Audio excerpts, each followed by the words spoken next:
don't like that. That's better.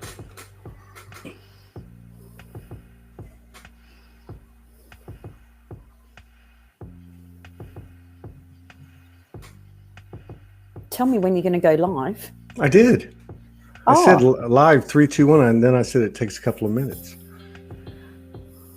It's been 28 seconds, so another minute.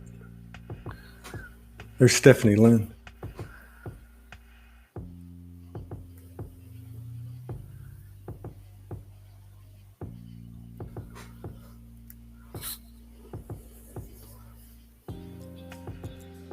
Well, that's nice. Where did you get the music from? It's in the app. It's pretty cool. If you don't like the song, you just push a button and it goes to the next one. It's in what app? In the Zoom app? Restream. Oh, that's cool. Donna Owens is in the house. We still need to talk to her friend, Bigfoot friend. Sasquatch. Dion Duplay from San Antonio, Texas.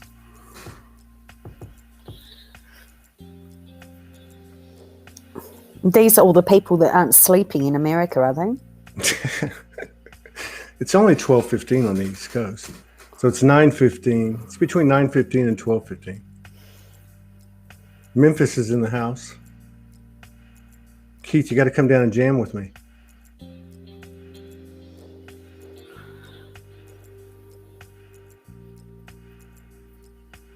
Michigan.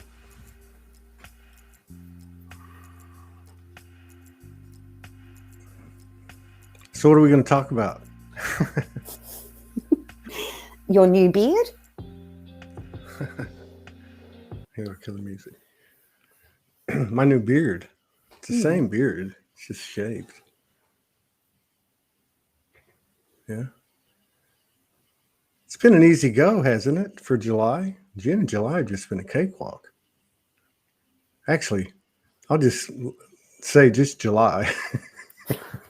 Actually, I can go back to July the 7th, which is incredible because as we talked about everything, like what I was telling you earlier today, when you got that, you know what I'm talking about. I got the same thing at the same time, but like all the energy seems to be like that.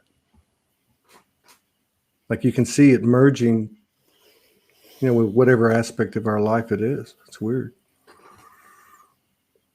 So you just been laying on the beach every day, chilling out in bliss?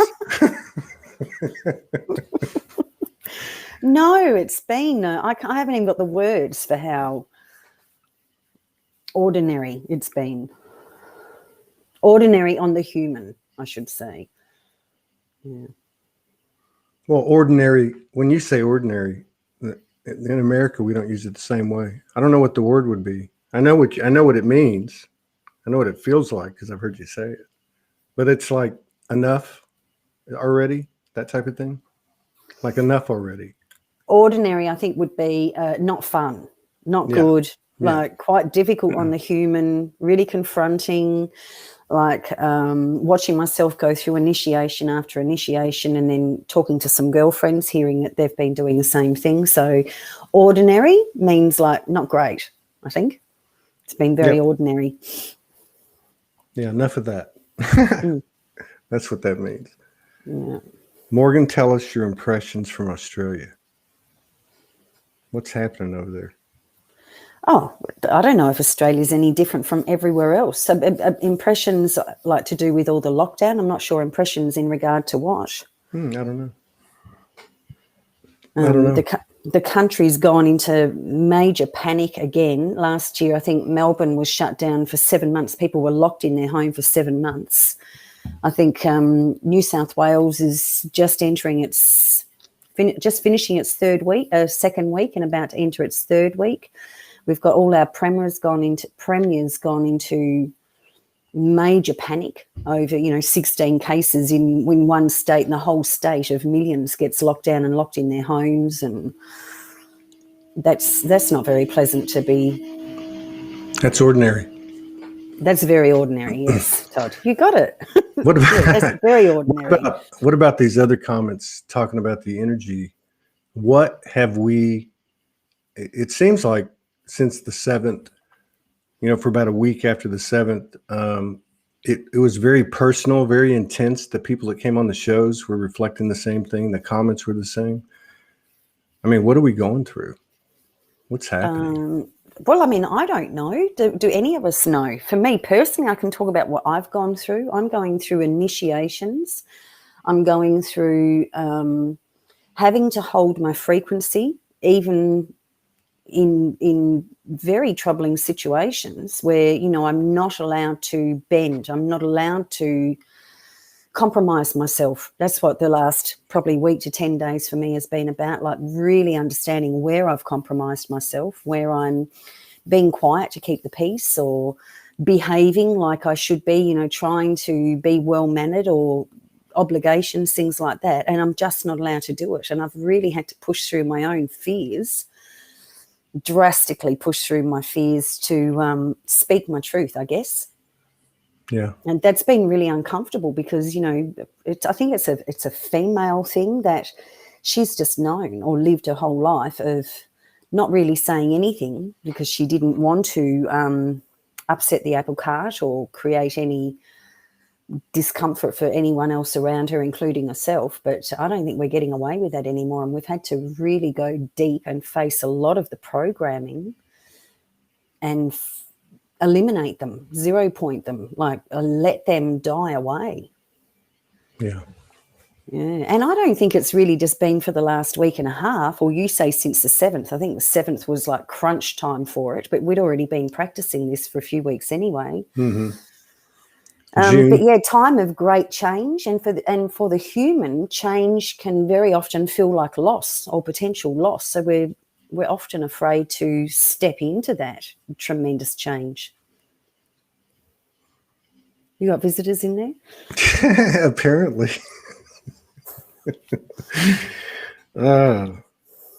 Yeah. Yeah, June. I guess what was it? An eclipse on the 9th. Like, so you're right. We were playing with something in June. Something new was in June. A lot of people went into isolation from that point. Yeah, I feel like the isolation's been really imperative, really important to honour that, to do that. I think, it's also been painful allowing or watching our mirrors drop away, whether it turned out to be like a physical permanent thing or just a trick mirror dropping away, where we're actually getting to the point now where we no longer need the mirrors. We don't need to do the shadow work via mirrors. And part of the isolation is when the mirrors aren't there, learning to not project that outwards, learning to come. And I think that's what we've done this week, is really allowed this whole blame thing to die, to drop away. And part of the being in solitude has been to just be in your own energy, be in your own frequency. And then by that, you can really start seeing what really truly is yours, the things that we were projecting outwards in the isolation. We're starting to really feel that these things, these programs, these beliefs, thoughts, patterns, behaviours, were ours, were always ours. You can hear yourself. Yeah, there's no one there to distract you. And a lot of us have been like letting go of all the distractions, although I've still got one major one that's driving me nuts. And I've been just about living on chocolate for the last probably month easily, which is just... What is that? Well, I don't know. I mean, I barely ate chocolate in America because I hated the chocolate over there. But, yeah, I don't know what it is. But I've spoken to a few girlfriends who are doing the same thing. Like, this need for sugar is huge at the moment. Yeah. And going back to what you were saying, like, for me, it just came in so loud. I mean, like, of course, there was all these different streams playing, but they all led to victim consciousness. They all led to walking the talk. They all led to really doing whatever or striving until you, whatever, oneness. And I had this one thing come in my head, and it was like, where there is victim consciousness, there can be no trust. There is no trust, not even for the universe. And I was like, whoa. And I thought to myself, we're talking about a truth frequency. Truth is trust. And so what I got from it was and I'm not saying I'm not even close. I'm just saying this is where I'm headed, which is really to be truth, because if you are that, then you're basically emitting a trust frequency. And that's just kind of how it came to me. Yeah, and it's interesting because that trust frequency, and I've had this myself in the last week, is we're looking for trust, to be able to trust something externally or someone externally, and we're looking for that. But it really comes down to, when we can align with absolute trust in ourselves, or find the programs that are preventing trust in ourselves and align then with a new level of trust, then everything shifts again. So, yeah, I agree with what you just said. Would you say that the level of trust comes with listening to that voice that's making us do all these crazy things over the last few years? Yes, and that's that's actually getting trickier. I mean, I'm aware of myself and probably a few other women at the moment that are completely dismantling their whole lives. It makes no sense at all. They're just upping up. They're packing everything up and just doing things that, if you'd said to them 12 months ago or even 6 months ago, oh, you'll be doing this in 6 months, they would never have believed. The initiations and, to actually go ahead and trust that inner voice that's telling you, okay, it's time to leave, pack everything up, give everything away, hop on a plane and just go, or hop in the car and just go. And they're doing it. Somehow they're doing it. And at a human level, it makes no sense at all. But I mean, what a huge initiation into self-trust. And then even through that, about my trip, everything went wrong from the moment I arrived. All of my plans, everything that I thought that I was coming for, everything just collapsed. And I even ended up driving 33 hours straight to get to a certain place. And it hasn't been what I expected since I got here. And yet there's this inner trust that's still sitting there as well. So, I mean, what huge initiations to be able to align with that trust in yourself, in your intuition, in that higher voice, or that inner voice, whatever you want to call it. But I think we're all going through that. Well, and another thing I think about too, doing these shows, is the integration. It's easier to see because the contrast is getting louder. Does that make sense? Like the polarities are getting, and I'm talking about like in our moment by moment existence, little things, big things. And it's like the polarities are so loud that it doesn't make the choice for you, but it's easy to see that, it's an opportunity to integrate. Mm-hmm. Yeah. A friend from Australia just left yesterday to go live in a spiritual community in Costa Rica. This shit's going on everywhere. Gosh, how on earth did someone get out of Australia? That's amazing. God, I'd love to know about that. Yeah, I don't know. There's so much going on at the moment, and so much of it makes no sense at all. And there's really nothing you can do about it except keep aligning with, I guess, your heart. Yeah. Yeah. With love of, gosh, and your heart can so often be completely opposite to what your head is telling you. Yeah. That's pretty much it right there. That's it.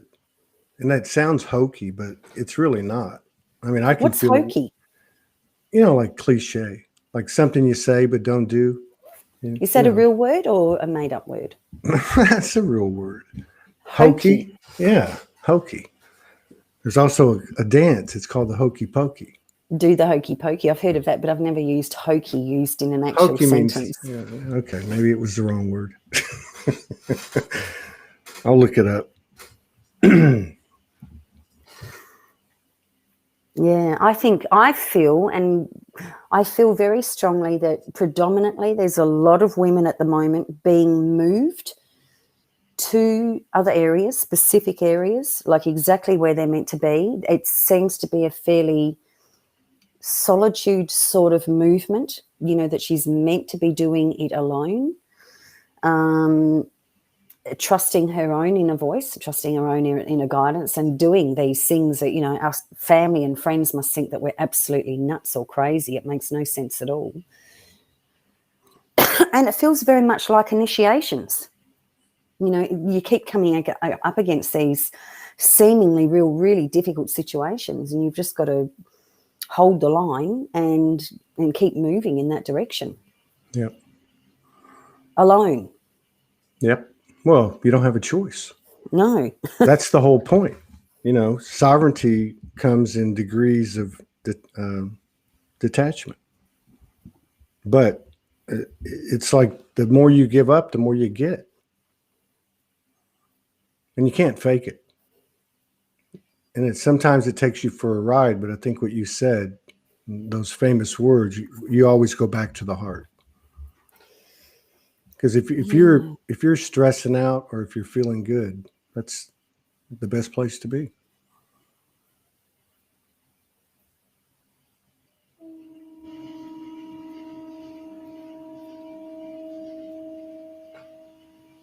They said that was a mouthful. They're talking about you. 100% true on that.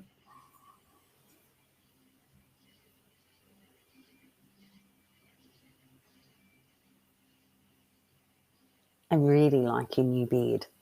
You do? Mm. Well, it's a bit short. It is a bit short.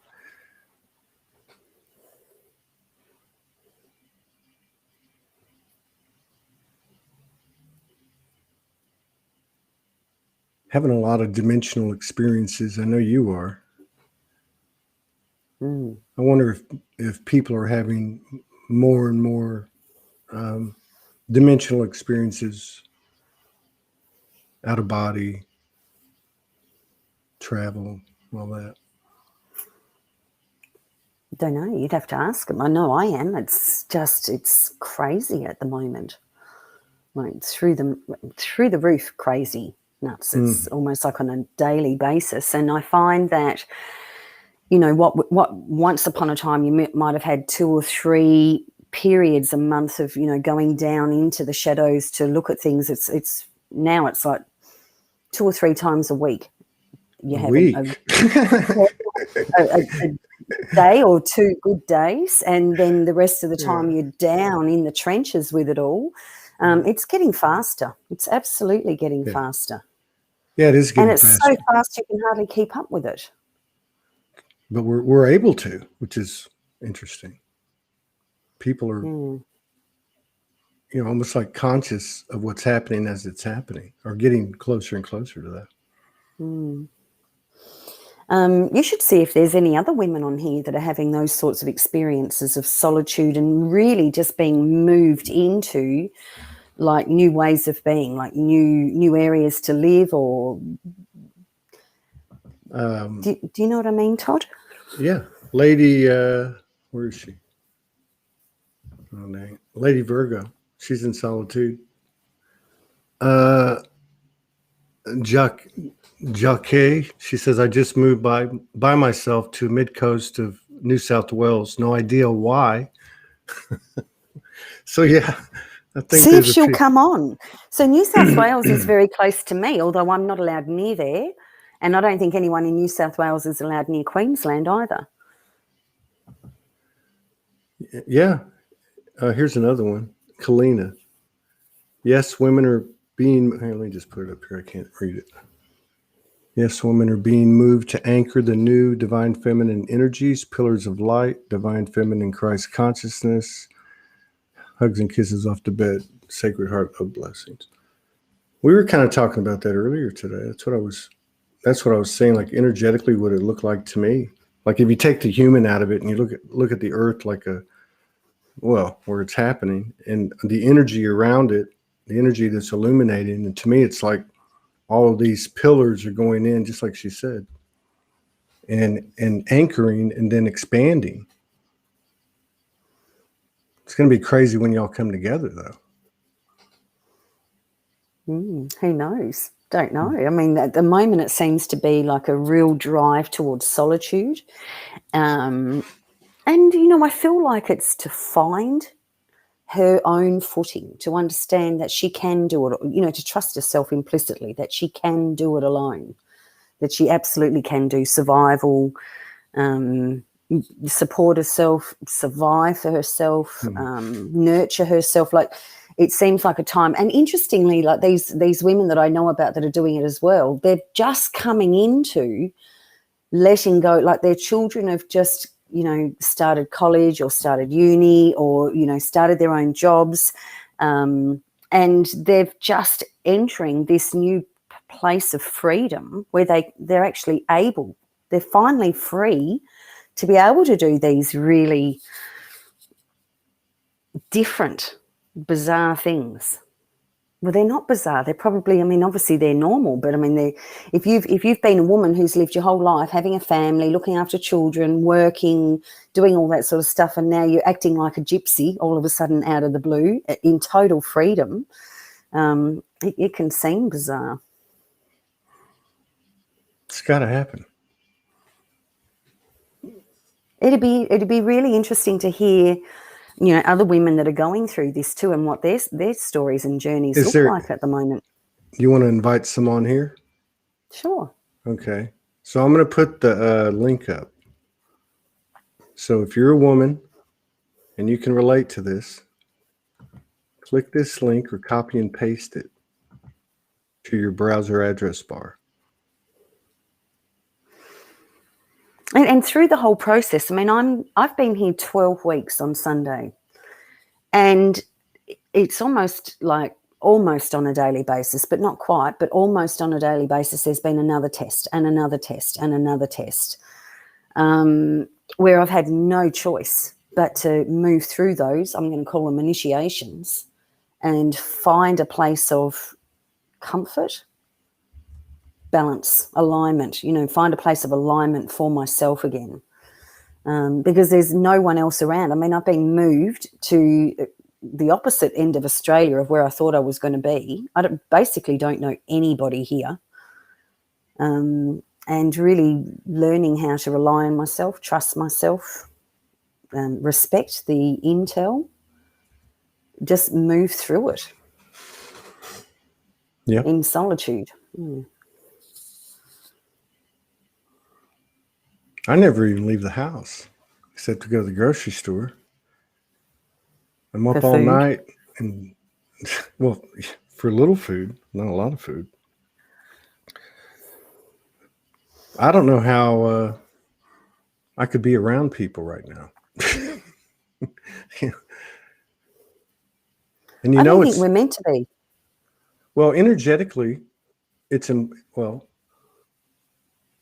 what I feel like it is. Like everyone needs their space, because in a place where there's no time and space, you know what I mean? It works different. It's different. You have your space and you can be anywhere, anytime you want. But and I think it has to be. You want to talk about that thing about it has to happen now? Now it's happening first in the physical, or what happens when it happens in the physical, We were talking about that earlier today. If any of you women want to come up, if you relate to this, click the link or copy and paste it to your browser address bar. I'll put it up again. Yeah, because it has been happening to a lot of your friends. There's like, what do we made a list today? There's like 8 or 9 of them.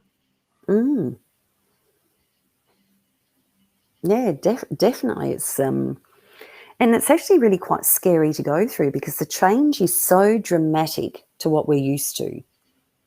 It's so dramatic, and it's like, I did all of this with you. I came over to America and I was homeless with you in America, and we just, went wherever we were guided. But I had you there by my side, holding the space,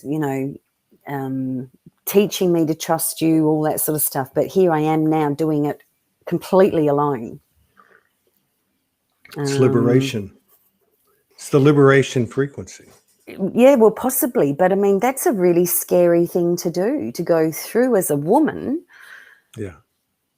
Alone. Like, I've got a house sit that I was meant to house sit 7 weeks ago tomorrow. And I arrived here the day after the whole COVID thing started up. And I've been stuck here with this other person the whole time, knowing that this wasn't what I agreed to. I agreed to have, solitude and privacy and some space and be in my own energy field. And then, a couple of weeks ago, I've realised I can't do this. I can't be in somebody else's womb, I'm going to call it. Somebody's home, whether they're a man or a woman, it's their womb. It's their space, it's their rules, their house, their everything.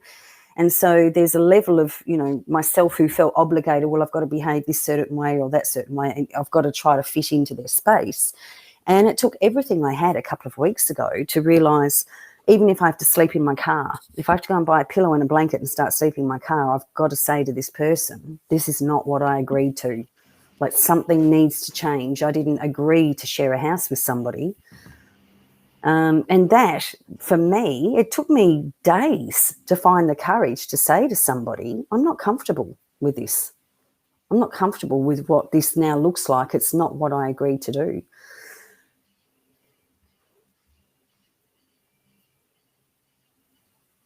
Why are you smiling like that? Well, I'm trying to figure out if I should ask what happened. I'm not laughing because anything happened. That I'm just saying I didn't, because, you got to respect. Well, what happened was... I really mean energetically. I really mean energetically is what I mean. Like what was the effect of your standing your ground, right? Because, that's really... Well, for me, it was like sick to the stomach for days, trying to work up the courage to say to somebody, I don't like this. This isn't comfortable for me. This isn't what I agreed to. And then when I finally did say it, that person moved out into their caravan immediately. So I've now been in the house by myself for nearly 2 weeks, which is a little bit better, a lot better, I guess. And they're going to finally leave. I don't know, maybe tomorrow, maybe Saturday, maybe Sunday, but they're definitely leaving in the next few days. So then I'm going to have the space to myself for the next 2 or 3 months. But it feels like I went to almost like an energetic war against myself, against, I don't want to be polite. I should be polite. I don't want to feel obligated, but I am obligated. I'm scared to be living in my car on the streets. And it came down to choosing myself living in my car with a pillow and a blanket for me to find the courage to say, I can't do this. This is very uncomfortable for me. It's not what I agreed to.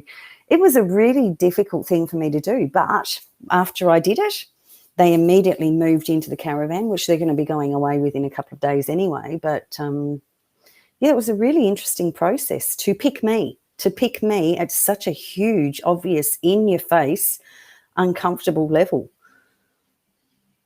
Wow. They're clearly identifying with you. I don't know if any of them want to come up, but these comments are incredible. Good for you speaking your truth. God, I hate confrontation, Morgan, but you have definitely done the right thing. Learning to speak up.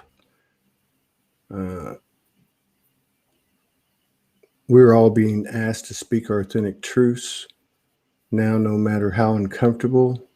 They're coming too fast. Oh, yes, having to speak up in ways I've never had to speak up before. Exclamation point. God. Any of you guys want to come up here? Any of you gals want to come up here?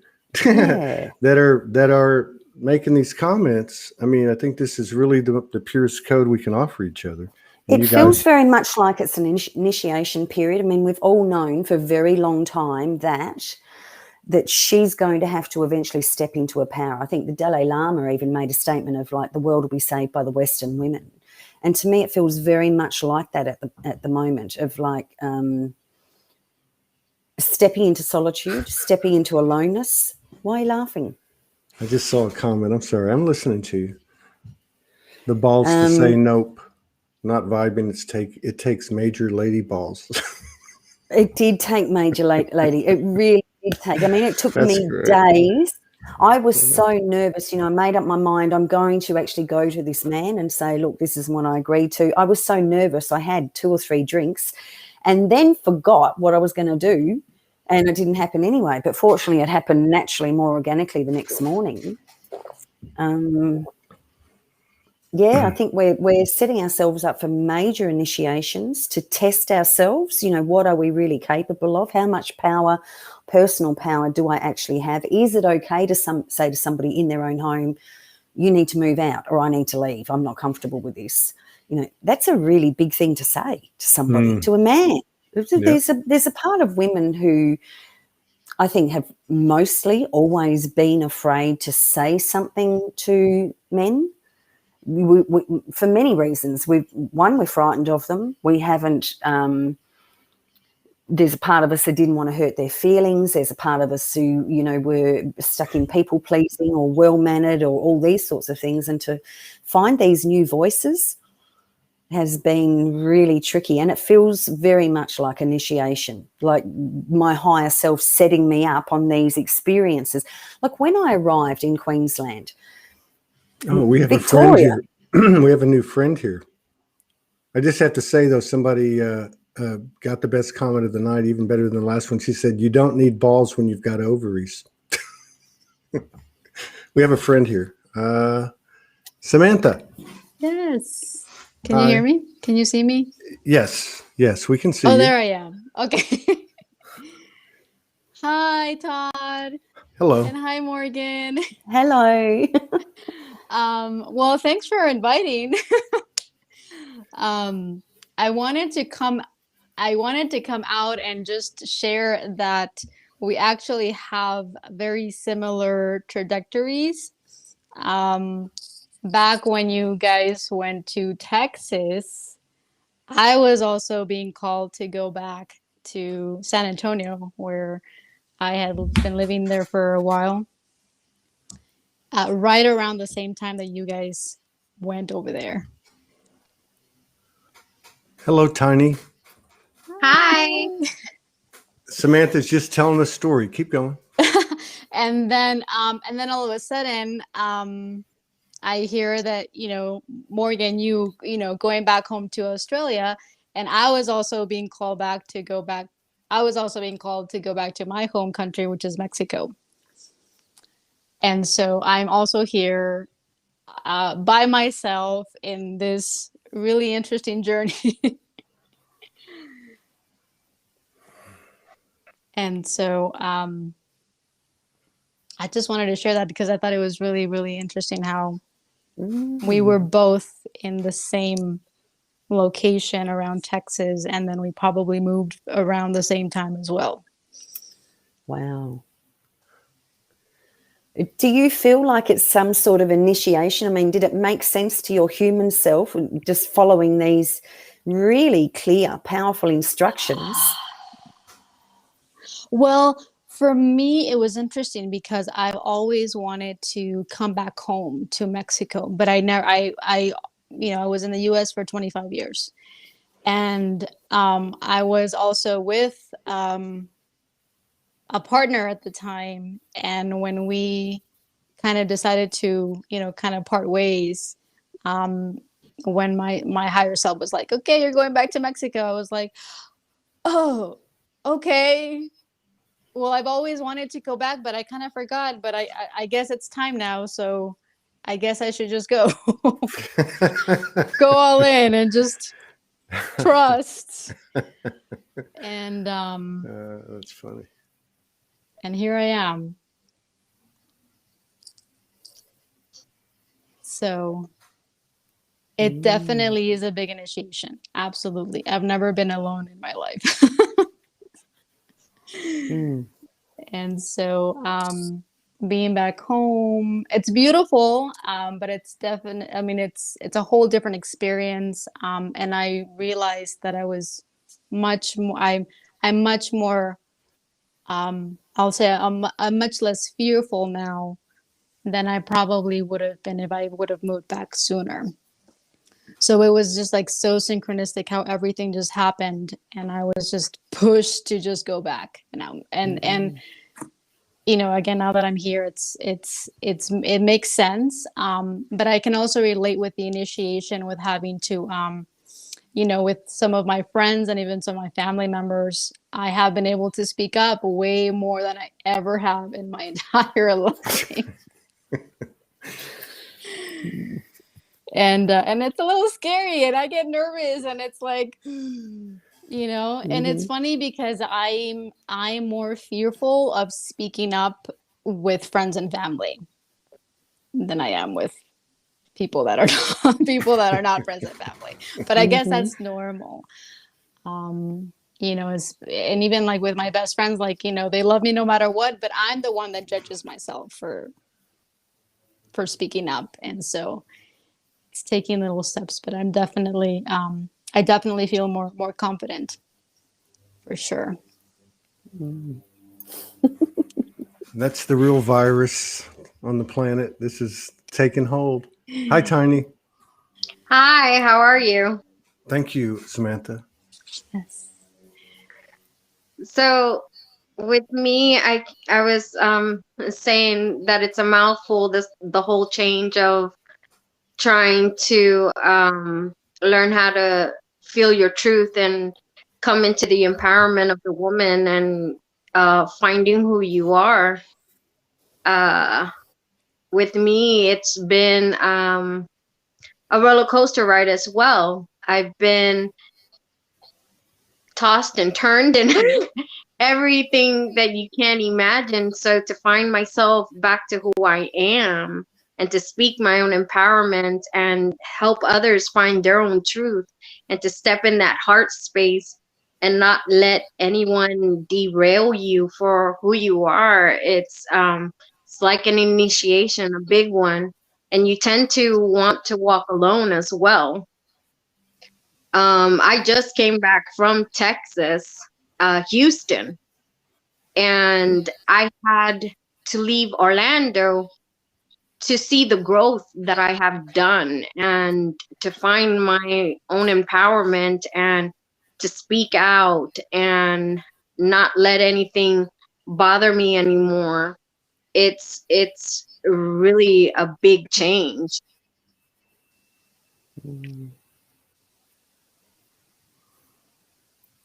Wow. Yes, absolutely, it has been. You guys are like a double dose here. It's powerful. Yeah, and through the growth, I've like basically got into the galactics, working with the grids and working with Mother Earth and bringing all that to her. I've been seeing even light codes. I've been writing light codes even in my dreams, and I've been pushing a lot, and it's such an inner work with the feminine that when I go up to the galactics, I even they were teaching me how to fly a UFO. So, I mean, you're getting pushed left to right. You're doing stuff that you like, wow, what a big change to come from something so fear-based to actually start to expand and take your empowerment with the feminine, that it blows me off proportion. Because when I went to Texas, mind you, we all work vibrationally and we all work with codes all the way up in the grids. And I had a man, don't know me, I'm from Orlando. And he's like, oh, I know you from the grid. I know you, I worked with you. We have done this. And the more he said, the more I was like, wow, yeah, that's me. So yeah, we have to, the feminine push is really pulling us to be who we need to be. So sometimes we do feel like we don't want to be around people, but I guess it's because of the changes and becoming into our empowerment. So yeah, that's my story. Mm. Damn. Jeez. Wow. God. Well, and I wanted to confirm or just kind of piggyback on what Morgan was talking about, how it is pretty intense right now. Like we're not getting a break. It's just back to back to back to back. Like just very, very extreme. Never felt it like this before. And that's been making me actually question my own sanity, which I haven't done for like 15 plus years. When I first came into this, I spent a lot of time questioning my own sanity. And then I realized, well, I was insane. Living in that old world, that was insanity. Now this is normal. But I've actually spent a lot of time in the last probably 6 weeks, like feeling like I'm going insane again. Feeling like, you know, there's moments of dying and recognizing, okay, that was another aspect that died away. But like it's been a lot of questioning my own sanity. It's almost been too much, like every second or third day going down another massive deep rabbit hole. It's like, oh my God, I think I'm actually really, really losing it now. I am completely insane. And then you wake up the next morning, you feel completely normal and empowered again. It's like, oh God, when is this going to stop? Yes. Yeah. Yeah, I mean, go ahead. no, I was just gonna say it goes deep. This goes really deep, more deeper than we probably imagined. Yeah, it definitely, it's to the point where you're almost at a death point, and then you get resurrected. Because before I even went to Texas, maybe like a week before, I was actually pulled out of my body, and I was gone maybe for like a week, and I knew I was like still here on earth, but my regular body was not. And by maybe the 4th or 5th day that I laid down, I felt my whole energetic body come right back in. And I felt like I got resurrected all over again. And I was back on it, working on the grids, working on the thing. And it was like a huge like change of shift that I was like, oh my God, I got back put together again. And then here we go, another roller coaster ride. Yep. How long ago was that? When did that happen? Let's see, I left on the 1st of October. So like the week before, I mean, not October, sorry, we're in July. Like it got me left and right. Sometimes I don't even know what's coming and going. I'm sitting here shaking my head thinking I think I missed something. Yeah, That definitely. 3D stuff. Is it right? But the month before, like, I would say the week before the 1st of July, because I took the plane on the 1st of July. And then now coming back home and wanting to do my own space and getting my own apartment and stuff like that on my own now, because I always lived with people around me. It's more of like, no, now I'm going to do me. Now I'm going to concentrate on me, and I'm, the hell with everybody else. So I'm already seeing that future. It's kind of like when they put me back together, it's like I stepped in that art space and I'm like, no, I'm there already in October. I have my place. I'm doing this. I'm doing that. Like, it's a big jump, because sometimes I do miss, like, I get ahead of my days and I'm like, what? We're still on 3 days here and I'm feeling all the way out in October? Like, huh? Oh, yeah. Yeah, we are getting stretched very, very, very, very well. Yeah.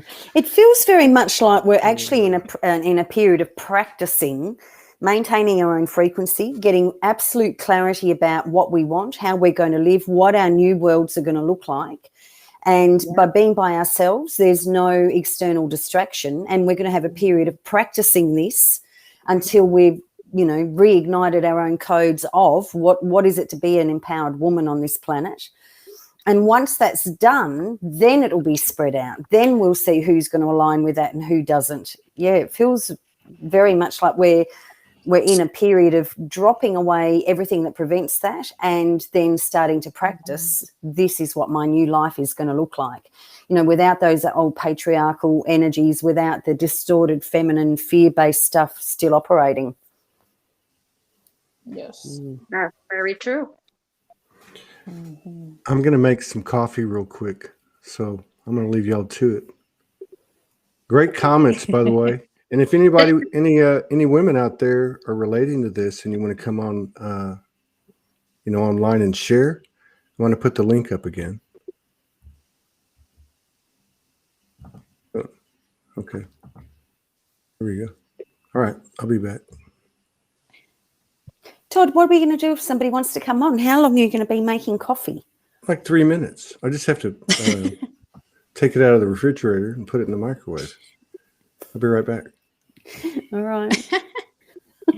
God. Well, it's good to know that I'm not alone, that there's others going through it as well. So thank you for coming on. So you've both moved to new places. You're there permanently, as far as you know at the moment, and you're both doing it alone. I am actually back at my parents' house. I just took a vacation to go to Texas because I needed a break. I was feeling like I couldn't see that I was growing, especially when you have friends that are still stuck in 3D. I couldn't see it. So since I had a friend in Texas and I came back to my parents' house, I used to live with an ex-boyfriend of mine, and that relationship finished. That's when all my awakening started. I came back home because I know since I'm an only child, I'm more at peace. But growing and having friends around me, I couldn't see my growth. So when I asked another friend, hey, I want to do a vacation, I saw the whole growth of how I really expanded. And now that I'm back in my house, like, people come to me and they're like, wow, you changed. Like, you're not quiet anymore. You're speaking out. You're standing for what you believe. Like, even your whole image, my outlook has changed. And I'm just, bless you. Bless you. Thank you. But I've been noticing that I'm going to do me. Like, all my inner work has to be from me to step into my own love, to step to love and light, speak my truth, and keep going within my path. Because the more we tend to listen, the more we tend to try to figure things out with other people, it's like how you say, you get stuck. You don't even know, like, where you're really going. But when you tend to do it for yourself, the walk comes clear, truth comes clear, the feminine is like right on you, and you feel that empowerment, because you're not just feeling yourself, but you're feeling the feminine. And when they take you onto the trip of like, oh yeah, we're going to show you now the grids of the earth and you're going to help, like, it's even more stronger when you feel the feminine. So to me, the inner work of how you said the heart space is where it's at. Yeah, that's where we all need to be. It gets tricky though when, our idea of the heart space looks like, being the nurturer, being the woman, being soft, being compliant, being all of these things. And then these new things are coming up with, well, no, I can't do that anymore. And then still entering the heart space and delivering these very different energies back outwards, if that makes sense. Saying to somebody, no, I'm not okay with this, when we've spent so long pretending that we're okay with all of it, is really taken a lot of courage for me to, to be able to step past that. And that's a beauty about it, is that when you start finding that voice of yours and saying, okay, I know I did it this way for such a long time. Now I am being encouraged to push into this. That's when you know that the feminine is right next to you. And she's the one helping you to stand in your ground.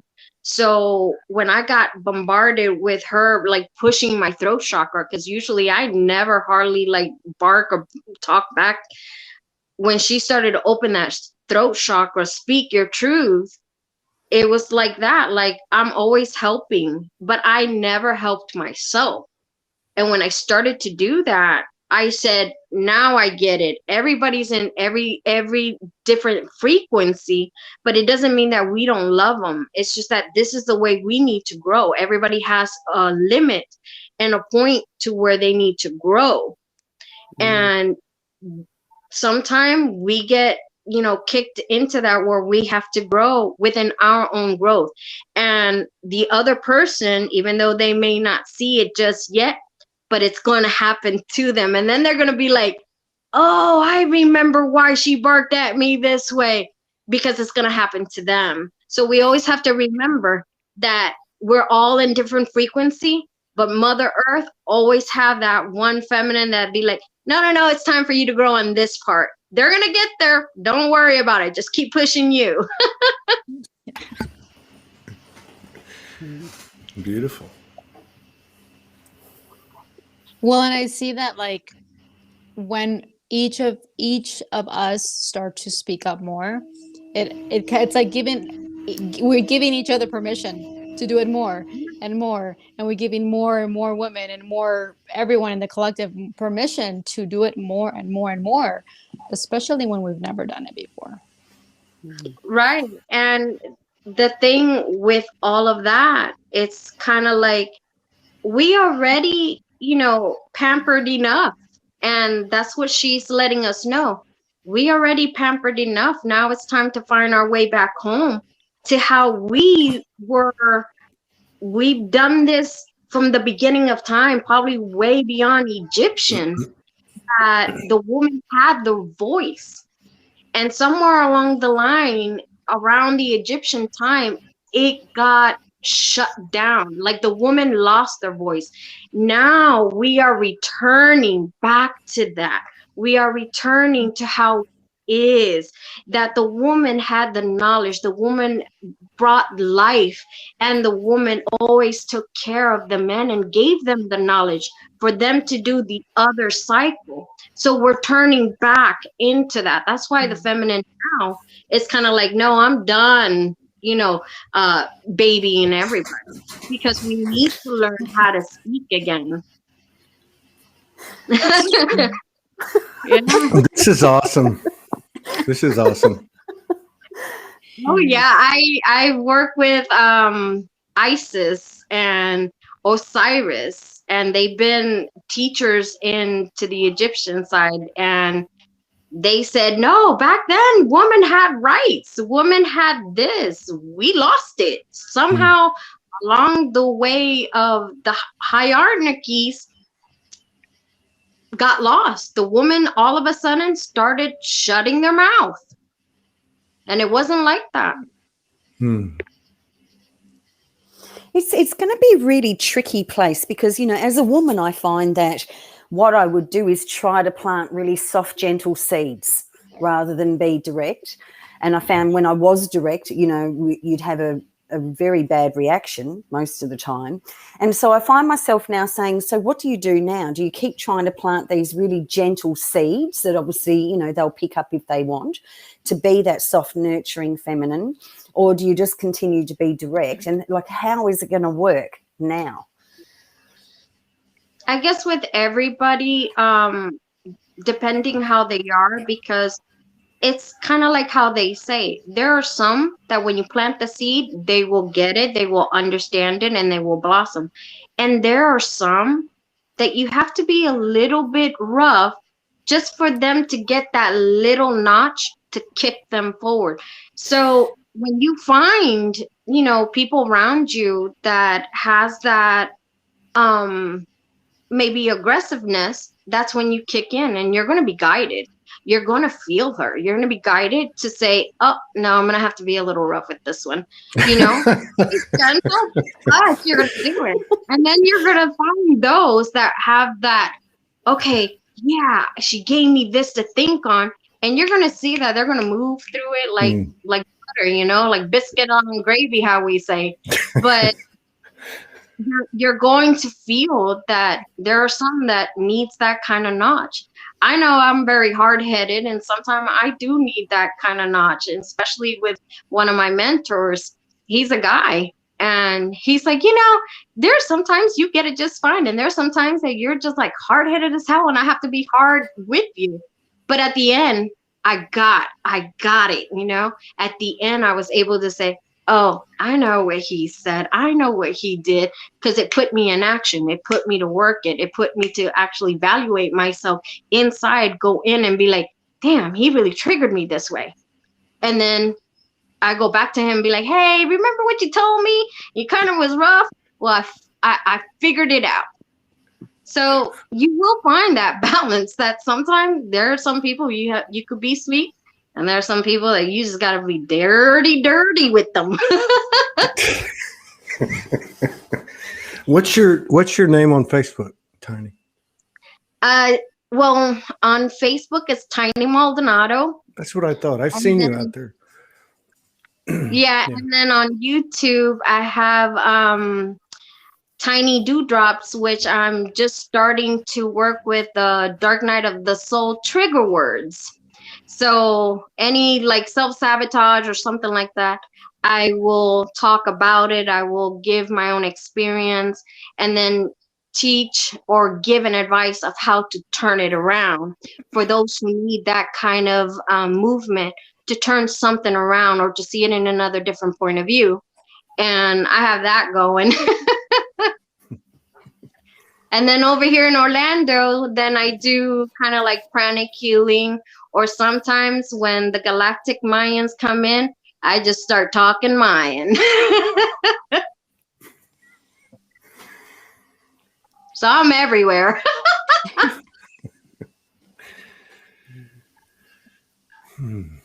So what have you got to say about all this, Mr. Medina? I think Samantha was going to say something. Well, I was just gonna sorry. No, it's not. Well, it's interesting because I feel like we're all going to start to learn what whoever we come in contact with, what kind of energy is going to be needed to like really make the point across. Because I feel like it won't matter what we say.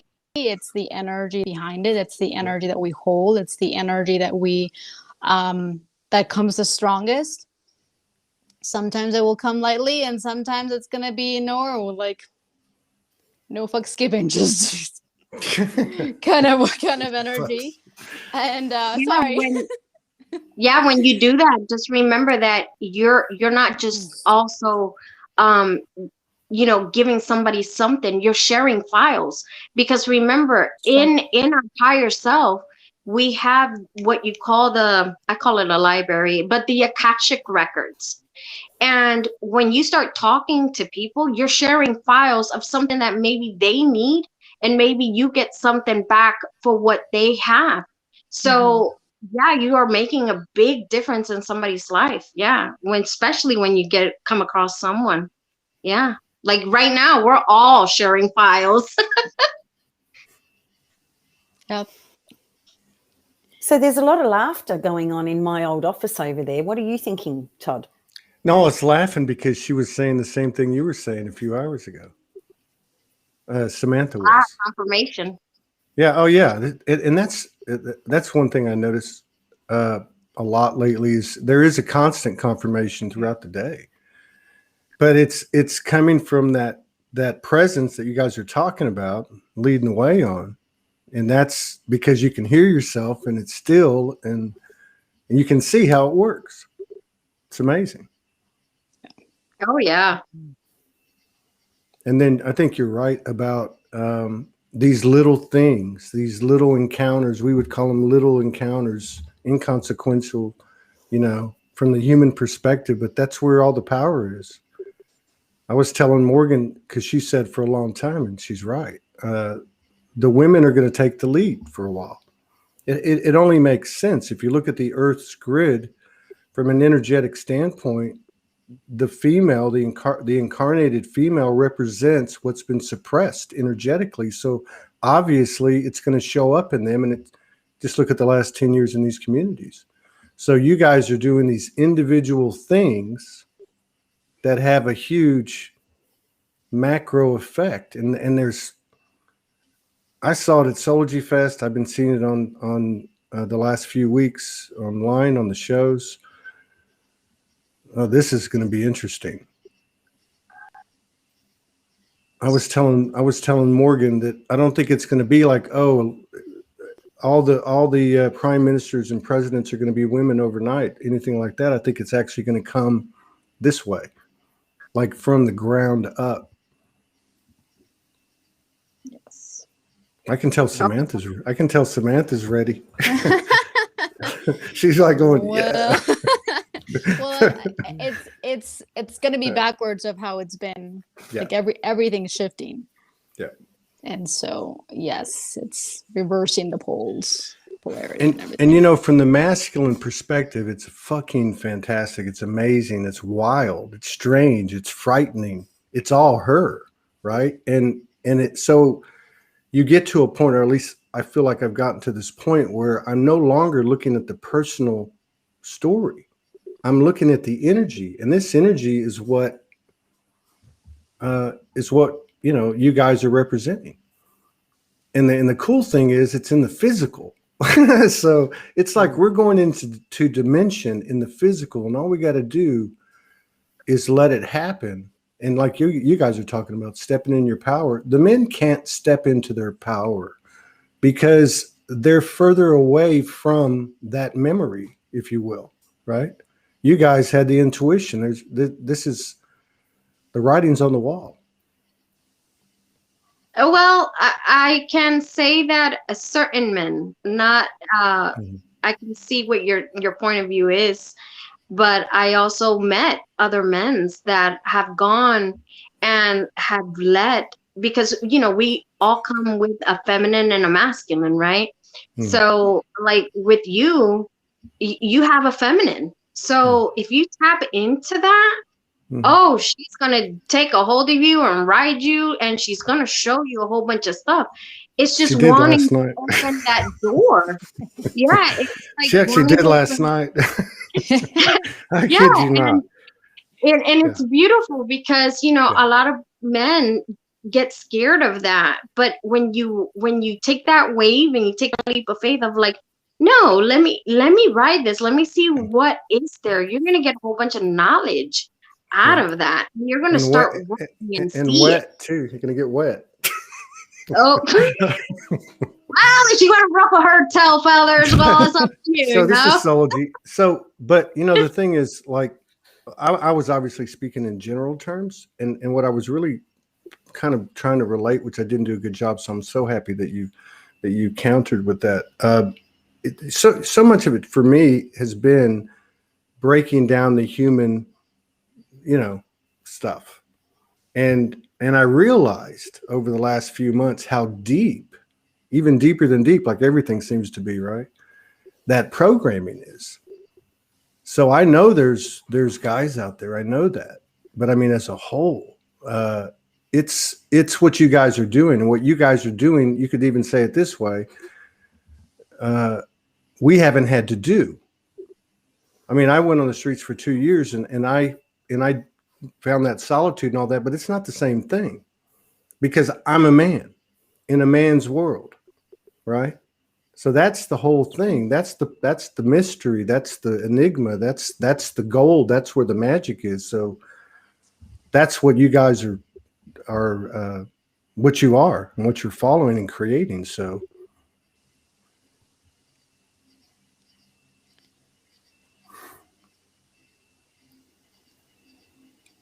Nobody want to say? Donde está? Come on, Samantha. I see your head going.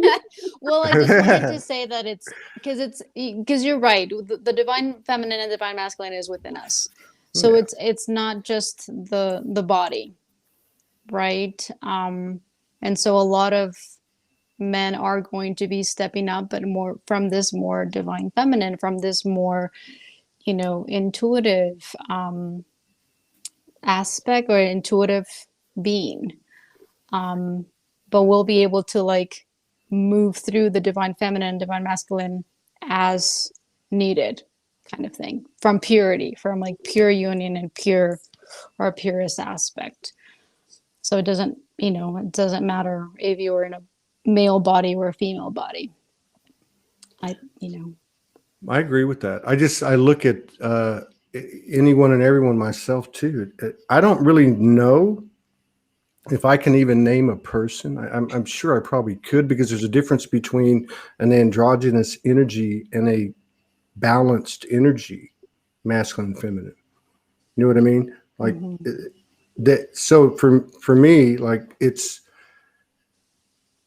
something that is, it takes some work, right? It takes some work, and dropping these programs, when you do it, it just kind of happens. I've been kind of lucky with Morgan, you know, but there's still that you got to take every step and look at every step and think about everything that's presented to you. And when you start to understand that feminine energy within myself that's been suppressed in the physical mirror that is my universe, and you start to understand that energy, you start to understand there's no way in hell you could even understand.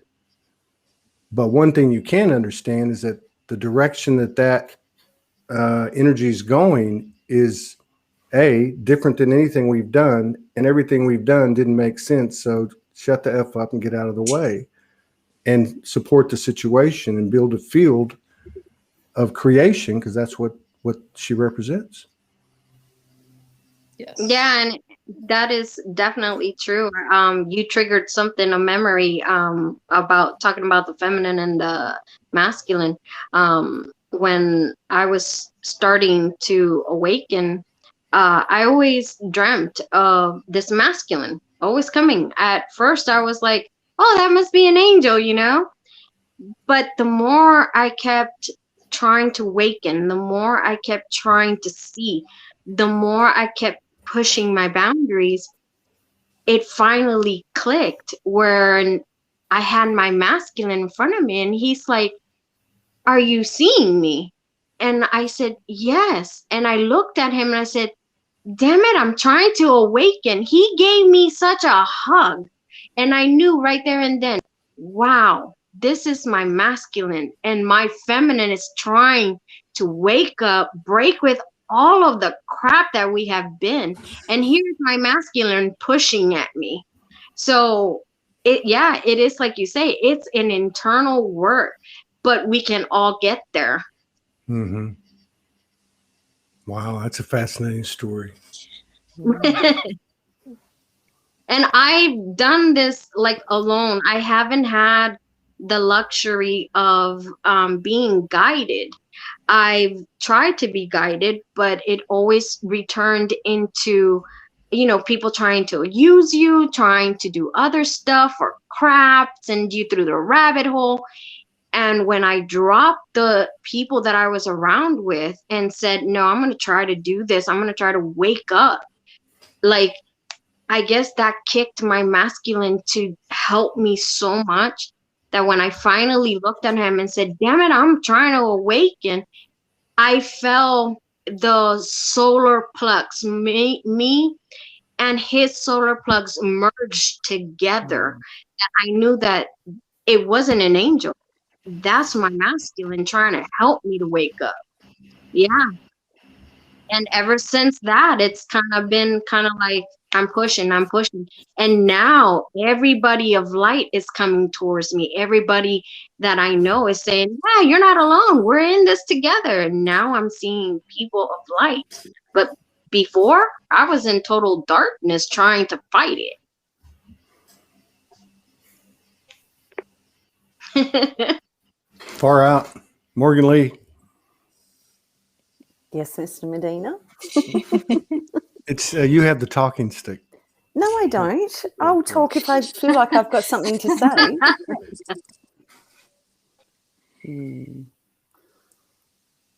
Tiny soul is not tiny. I love it. Here's my friend Alexander. Long time no see. I've been male almost every lifetime. I believe that my goal this lifetime is to embody and encompass the feminine divine as best I can. It fascinates me. Yeah. I wonder what it's like as a man to watch this going on at the moment, you know, where it's been a man's world and it's been a very patriarchal world. Like, what would it be like as a man in this moment to watch this process unfolding before his very eyes, you know, giving up that false power? I remember saying to Todd years ago, like, the distorted masculine's power's been up here and her distorted feminine's been here, and slowly, bit by bit, we're sort of coming to a place of balance. What's it been like as a man to relinquish that false power, I guess? Todd? Are you talking to me? Well, you're the only man here. Why did I feel like when the check comes at the restaurant, which I've never done, and you look up at the ceiling, right? That's what.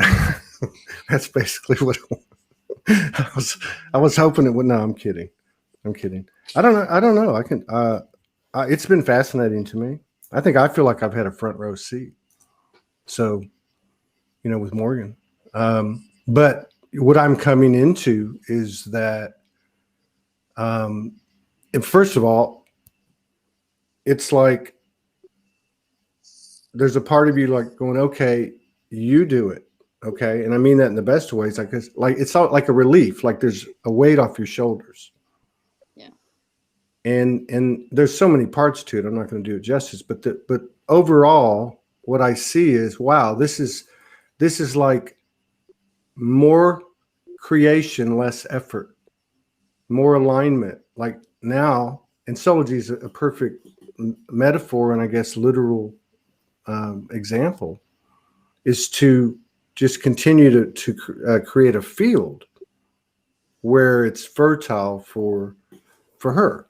Because one of the things that I've heard over and over, and I remember it was around the time I met Morgan, probably the first time I really started cluing into lightworker communities. I mean, really like listening to what people were saying, and the divine feminine landed. I don't know if y'all remember that. It was like 2015. And they were like putting out a lot of posts. And at first they were kind of like, almost like a little angry, but it was in there. It was a statement of power. You know, it was just raw. It was still early in the ascension, but one of the things that you know, you think about is where they're coming from, and like in what you hear from them is that one way or the other, they're not supported. Like society didn't support them, you know, all the different everything, relationships, households. It was a distorted situation, and this is you know, something I'm sensitive to, because like you can say, hey, everyone's invited, come share like this, like what you guys are doing, come share. And I bet you there's 100 plus people on here. I bet you there's 30 or 40 just like you out there that will come out at some point. But that just goes to show you what I'm trying to say is that they're not. It's been such a energetic suppression. They're, what's the word? Like tentative, like apprehensive. So the more of y'all that do it, I mean, it's Katie barred the door, like they say in Texas. What did you say? I think the more. What? Katie barred the door. Yeah. That's a Texas expression. Game on.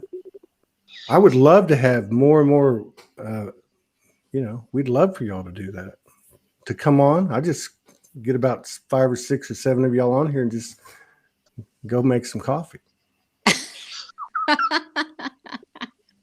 I saw it. So I think the more we come out and the more we start speaking, the more they're going to come out instead of holding. So we're projecting, like this is just the start. We're projecting of let's go. It's time to start talking, and it's okay. It's all okay, because we're all connected. We're all one being at the very end of our creator. So this is just the start. You're going to get more. Let me tell you, what was it? God, I can't remember now. Oh, okay. So Morgan, it was at the beginning of that 3.5 weeks. It was your birthday. It was your birthday, March 10th. And everything came to a head. And the night before, I had a lucid dream, and I told you about it. And there was a click at the end, right? So there was this dream, and the energies were just swirling. Her and I were like mixing in a big mixing bowl, and there was all this energy. And then all of a sudden, we were like that. And we were looking right at each other in the eye, and it went click. And the look in her eyes, like it was so many things, profound, frightening. It was all these different things. And so from that point, at first, I totally got like the personal messages. And then as time went on, it expanded and expanded and expanded to today. And I keep, like, over the last few days, I keep hearing that click, and it's giving me more information. Like, game is on. It was like the look in her eye was like, game on, you know? And that's, I think, what you're talking about. So I had a really interesting thing happen on that night too. On the 9th of March, I had my deceased father came to me, and he explained to me that I don't need to play out the distorted masculine in any way, shape or form. And he removed all of his DNA from my being. Do you remember? Yes. Yeah, I remember that. And so what happened at the time is my whole spine elongated, and I became, 2 or 3 foot taller than I was. And I never grew up with my father. I never met him till I think I was about 35. But he came and he actually said to me, you no longer need to play out the distortions of the old distorted masculine. You're now going to be able to rebirth the new masculine. And so all of your experiences in the future will be in alignment with that. Now, I didn't fully understand that at the time, but it was a huge experience. And I grew. I mean, I did not literally physically, but energetically, I grew a lot, and my whole spine elongated. And I think on the next day, Judith Cosell, I don't know if she put out a post or she came on with you, and she was talking about this spine elongation. And so for me, my whole life seemed to change at that moment. On the 10th, I was told it's time to return to Australia, which I had to sit in silence with for 3.5 weeks and come to terms with, because my human didn't want to leave her husband. And then I feel like I've been in non-stop initiations from that moment on, like 12 weeks. It's just been relentless energy, relentless programs to look at, and in between, pure bliss and pure joy. And then, 2 days later, down another rabbit hole, and then, bliss and joy again, and then down into another rabbit hole. It all seems to be prevalent to what I'm observing happening with so many women at the moment, including myself.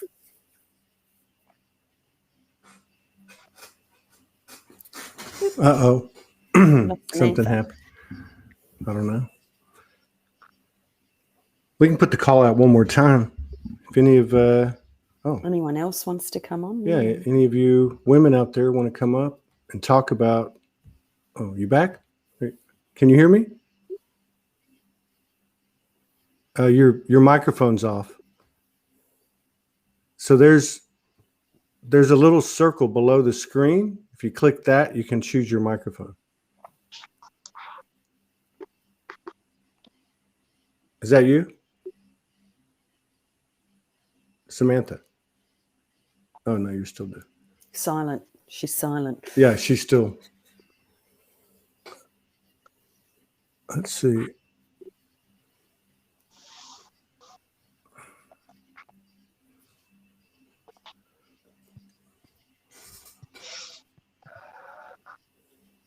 Anything else going on?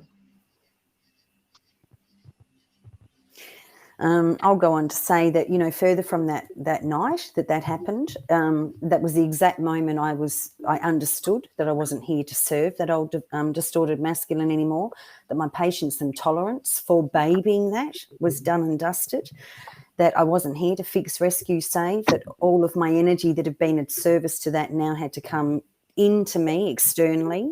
And I guess that's what I've been practicing for the last 12 weeks, is spending more and more time serving myself not in that way of selfishness, but in that, you know, understanding that once I hit that service, that true service to self, then it becomes like mirrored out as service to others, or true service to others, rather than from a place of need, of people pleasing or obligation. Like all of that would be stripped away once I truly understood service to myself. But that was interesting because I had, you know, at 54 years old, I had spent my whole life serving him, serving the masculine. You know, as a little girl, I had to set the table, I had to wash the dishes. My brothers were allowed to go off and do their own thing.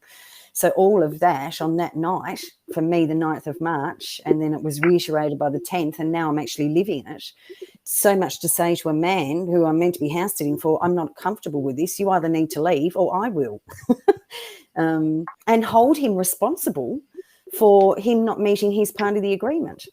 So, you know, for me, that time, the middle of March, was you're not here. You're not going to service that old distorted masculine anymore. You actually have to discover and eliminate or 0 point your own programs that has allowed you to do that, in order to move more towards a more balanced state of the masculine, feminine, firstly within myself and then externalized.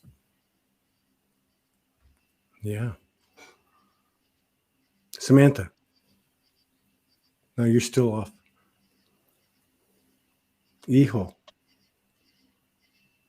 I think. Yep. Now she's off.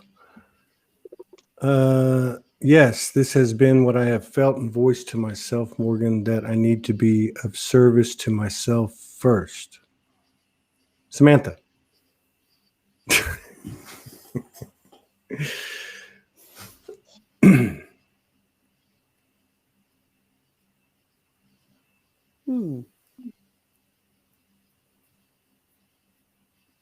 It's cool meeting two new friends.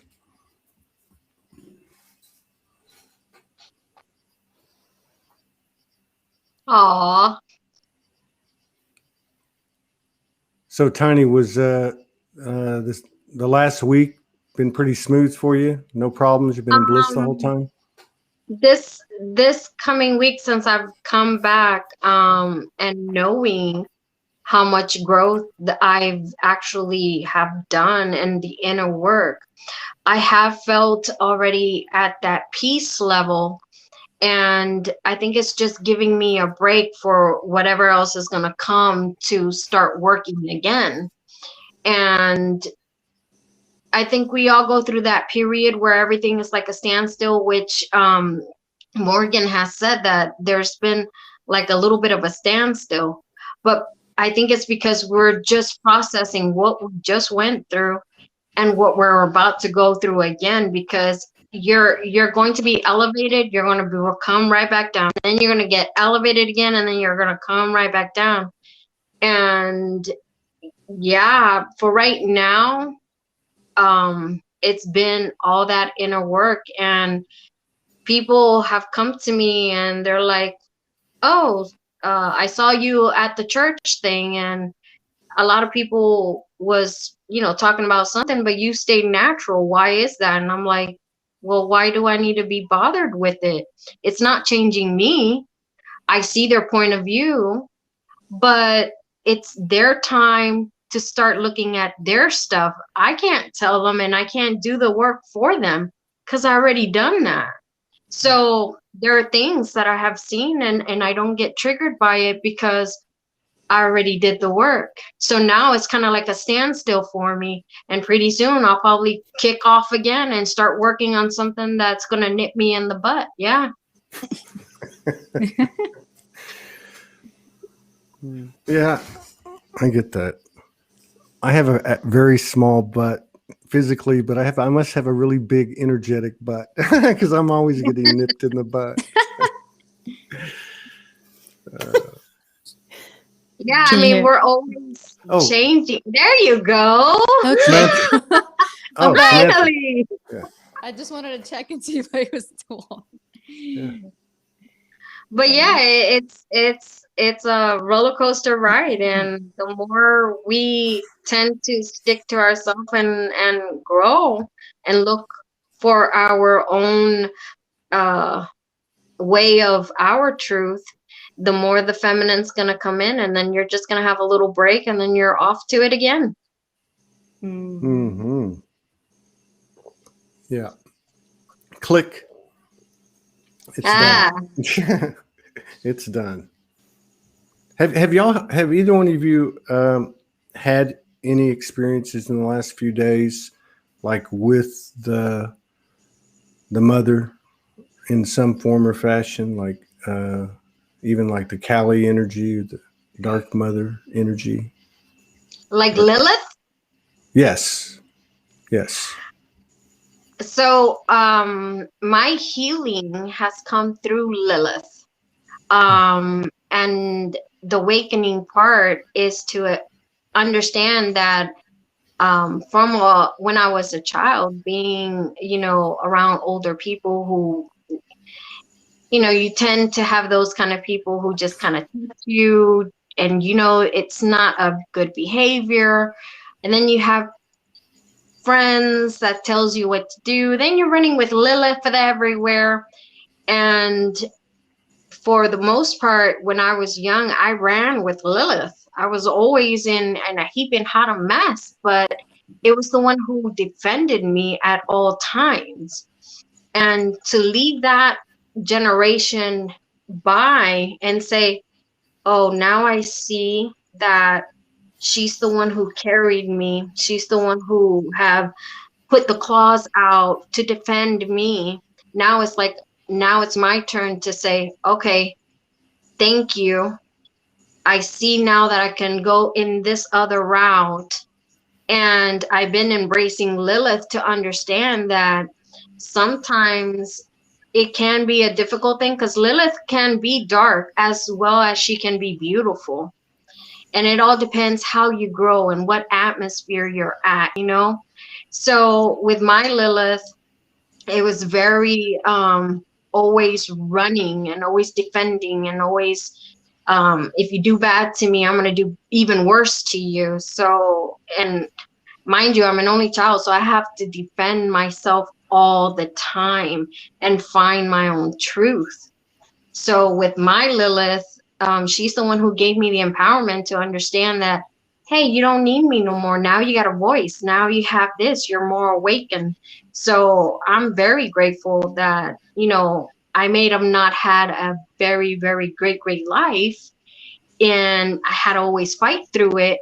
But she's the one who gave me my backbone now to say, hey, I got a voice now. So screw you if you don't understand me. You know what I'm saying? So now I don't really need to, bring her out. I can actually speak for my own and say, hey, if you don't understand me, that's fine. You're cool. Others will understand me. And let's keep moving.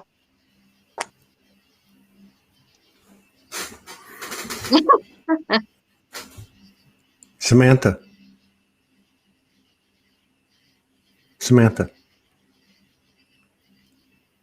Oh, lost her again.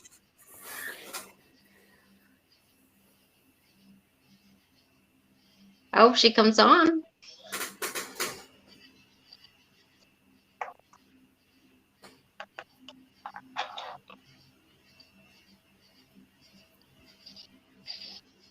Yeah, Morgan, you should coordinate doing something like this every couple of weeks. Why would I need to when you can? And you do. Well, I'm not, I mean, I'm not a feminine. Well, you know what I mean. But yeah, I'd set it up for you. You just show up. Actually, we didn't even plan this. It just happened. It's the best way. So I'll just need to shut up. Y'all keep going. Click. There's more than one click, by the way. That's probably why. Well, we had 2 nights ago, and both separately, we hadn't spoken, and we both had like that dark mother energy visit us in one way or another. And now that you've asked me about it, I'm completely blank. But we both did on the same night have experience of that dark mother energy visiting at some level. Yeah. It was amazing. It was totally amazing. Click. Do you remember what yours was? Oh, yeah. Yeah. I even started writing it. But there was a bunch of stuff that happened. There was like all these initiations and epiphanies within the container of the mother. So everything was under her, in that container. But at the very end of it, what happened was I was like merging totally in oneness with all these forms of the mother. And it started out with Mother Mary and Morgan and and then that space of her container was all kind of like a dim light, white light. It started filling up with darkness, and I knew it was the Dark Mother. And then she appeared, and she was the last aspect that I was supposed to merge with, and I knew that would complete the initiation. And I put my arms out, and her arms were up, but she was moving away. And I asked the mother, how do I reach her? And she said, you are her. And that was really the whole spirit of the whole thing that happened. It was a constant, true oneness. So when that happened, I reached my arms out, and hers mirrored me, and we clasped hands, and then it went, and then I went into the cosmos. Yeah, so I feel like something really big happened,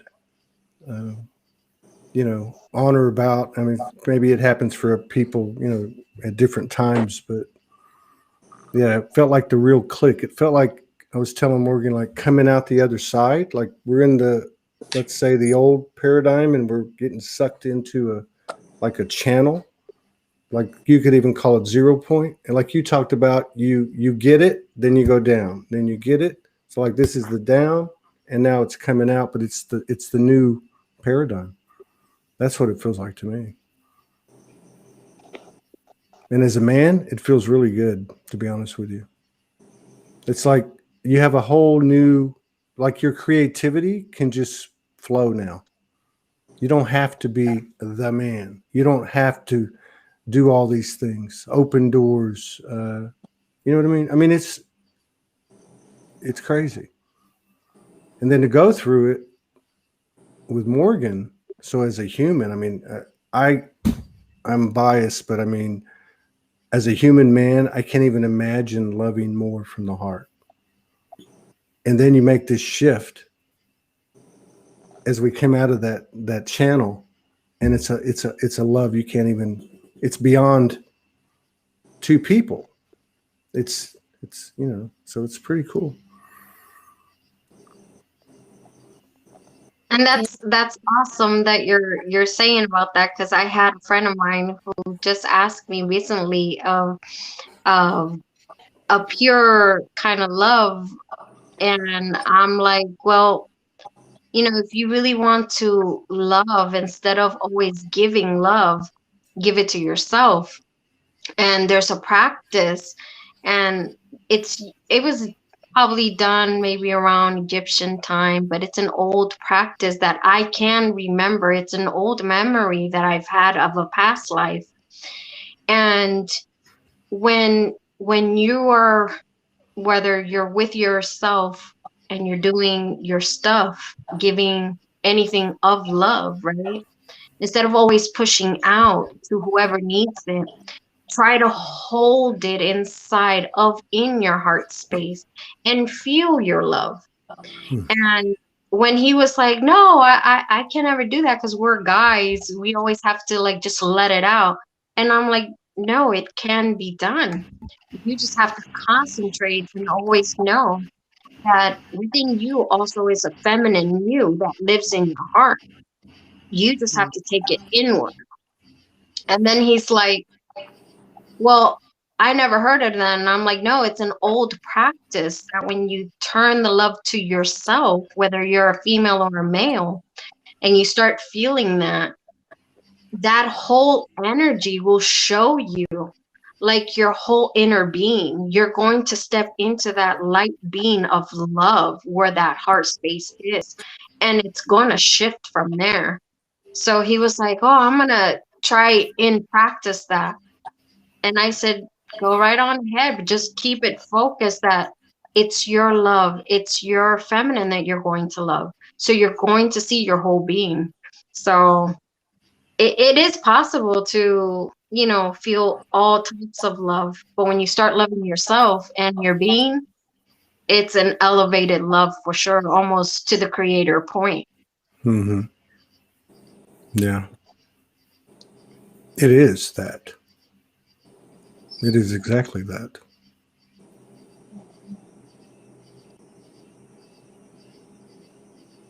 Can you hear me? Yes. Yes, Okay. Yes. we've been waiting for you. And I have to leave to balance out the energies because I don't want to sound. But I wanted to kind of piggyback on what Todd was saying about, you know, the mother comes to you and says you are her. I think that's been my experience lately of like me working with the inner child and the wounded child and the distorted aspects. There's been really beautiful, pure energy that just comes up and like just embraces me, like embraces everything that I am. And that's been pretty powerful lately, of just like being able to embrace my distortion or my woundedness and all of the things that I am and that I have been, and then just coming back into this space of pure love. And then everything just dissolves. And it's been pretty powerful. Right. It's almost like integrating the scars of the inner child. When you start integrating anything that we feminine have gone through, and you integrate it, you see it, you accept it, you integrate your inner child, then you're putting pieces of the puzzle to come together inside of you to heal. And then you return back to love because that's all the inner child really wants. Right. And it's beautiful when you integrate it that way. Yes.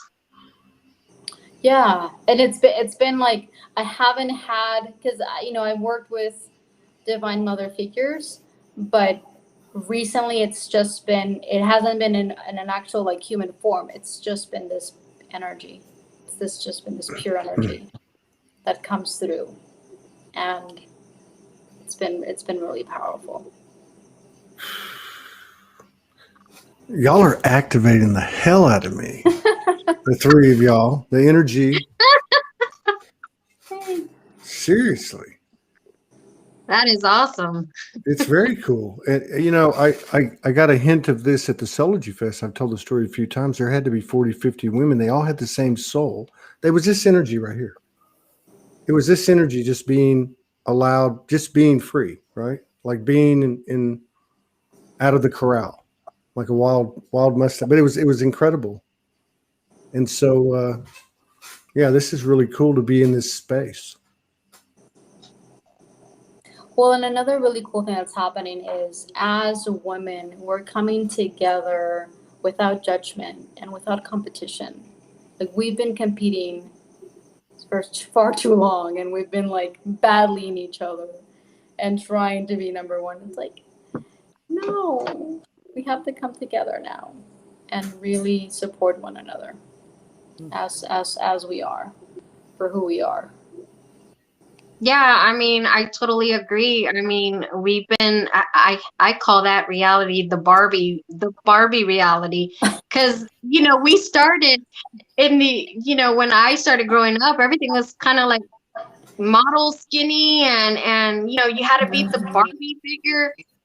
And now it's kind of like, forget about that. Let's go with curvy, sexy, short, tall, long, you know, crazy hairdos or not crazy hairdo. Let's accept us for who we are. And believe me, when people start like saying, forget about the olden ways, and you break that barrier, we all step into loving each other for who we are. You know, this whole silhouette here is not really me. It's like a borrowed thing that I just came in because my body in reality doesn't even look like this. It's kind of like with me, I done passed over my looks and I go. If you resonate with me, you resonate with me. You're more than happy to come along and share the love. And I keep going. Like, it's finally to the point where I can say, yeah, I look at you just like looking at me, beautiful, sexy, and loving, and that goes with men as well, you know? I just put a post up on my page, probably just before we came on, and it was some great artists that have got all these knitted female naked forms, and they're all shapes and sizes. And every single one of them was so beautiful and so exquisite. And this feels like this is really popping out at the moment, that so many of us are letting go of that Barbie perfection and really aligning with the exquisiteness of the individual and seeing the essence of her shining through that body. And, you know, if there's a few extra curves or not or whatever, her essence really seems to be shining out beyond the body at the moment. And I can understand why. I hugged this lady, I think it was, Todd, it was about 18 months ago in Ventura Beach. Yeah. You know who I'm talking about. And I Oh, you're hugged talking this about woman. Phoenix? No. No. We stayed at her unit for 3 weeks. She'd left. Oh, Annie. And I hugged Annie, and she's very voluptuous. I mean, and truly voluptuous, not just like a round ball. Not that there's anything wrong with round balls either, but like everything was still very, very shapely. And she hugged me, and I actually felt her divine, sacred, sexual, feminine energy shining back towards me. And I remember at that point thinking, I wonder why so many big women have a dislike for themselves. I mean, that was just so yummy and so scrumptious to be in such a voluptuous, feminine, powerful, sexual energy. I remember I was, you guys hugged for a long time. I didn't know. Oh, it was really yummy, really yummy. It was like I really got that, you know, we're all meant to be different shapes and different sizes, and there's something really exquisite about all of the parts of her, no matter what size that they are. Mm. Yeah. Yes. Yeah. Yeah. Yeah, there's something about, and it's always been this way. I've noticed it, and I know other men would say the same thing. I don't know about women, but there's something about the energy of a woman comfortable in her own skin. And I remember when I was in elementary and junior high, I lived next to the African American neighborhood. Right, I used to play ball with them, and a lot of the mothers in that neighborhood, they were like that. Like, it wouldn't matter what they looked like, it wouldn't matter where they were. They were just comfortable in their own skin. It was incredible. But that feels like what you guys are talking about. Yeah, and it's even that way in the Spanish community because, you know, both sides of my mom and dad, they were a short little woman and curvy and stuff. And I'm only 4'11", but through high school, I fluctuated between, you know, playing sports. I would go into like a size 5. And then when I'm not in sports, I would go up to like a size 12 and be chunky again. And now that I'm in my older youth, it's kind of like, I just go out with a shirt or bra and just let it all hang loose. And you know, like I'm still like enjoying my emotions, you know? I'm just kind of like, forget about all this stuff. You know, I'm enjoying me in my comfortable space. And some people just come up to me and they be like, you know, you shine very bright. And I'm like, yeah, I know. And it's because I've destroyed all of that. And when you step into that and you see it within the whole community, because I was thinking to myself, am I supposed to be skinny? Am I supposed to be this? For a while, I was always fluctuating too with weight.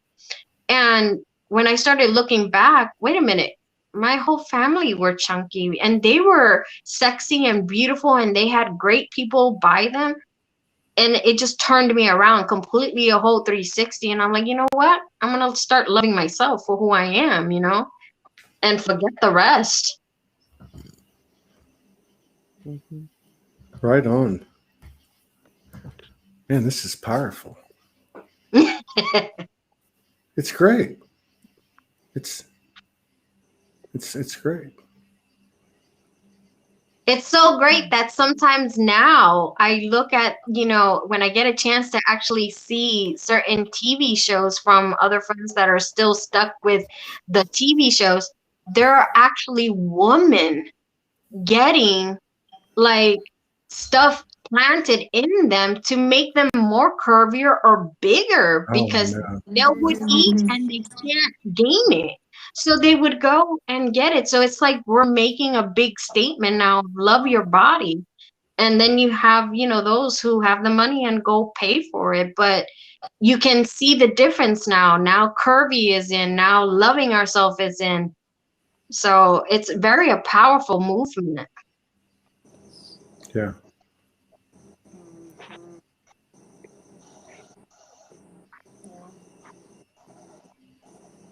That was on the 144.44 mark.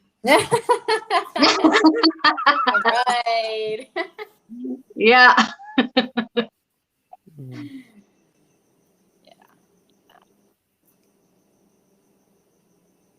Fire.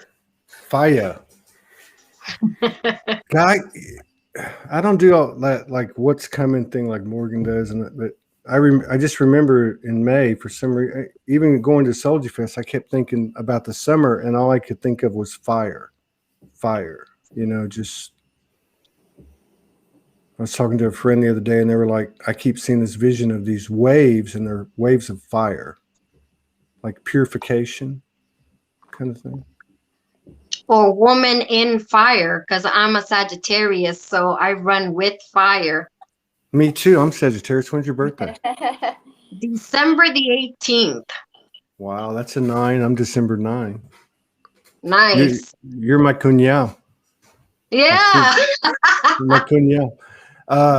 How do you mind if I? You don't. Is it rude if I ask you guys how old you are? I'm just curious. Do you mind? No. We're ageless.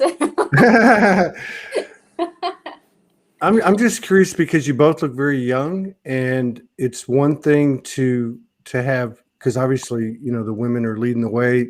I think in terms of like visibility, like on video or lives, it's more and more and more.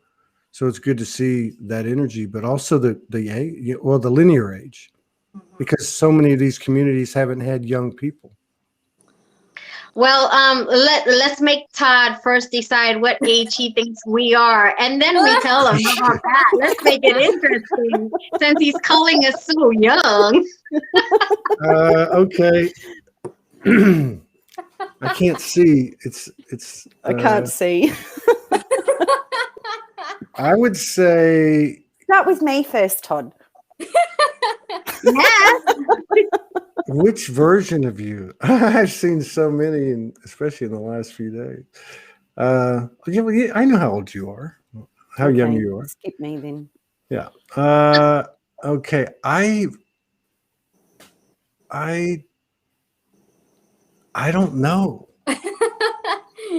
I could Just say. really I mean, honestly, for both of you, I would say like 25 to maybe even 22 to like 28. Yes, we do look young, by the way. That's all the good love that we get in our culture. All right.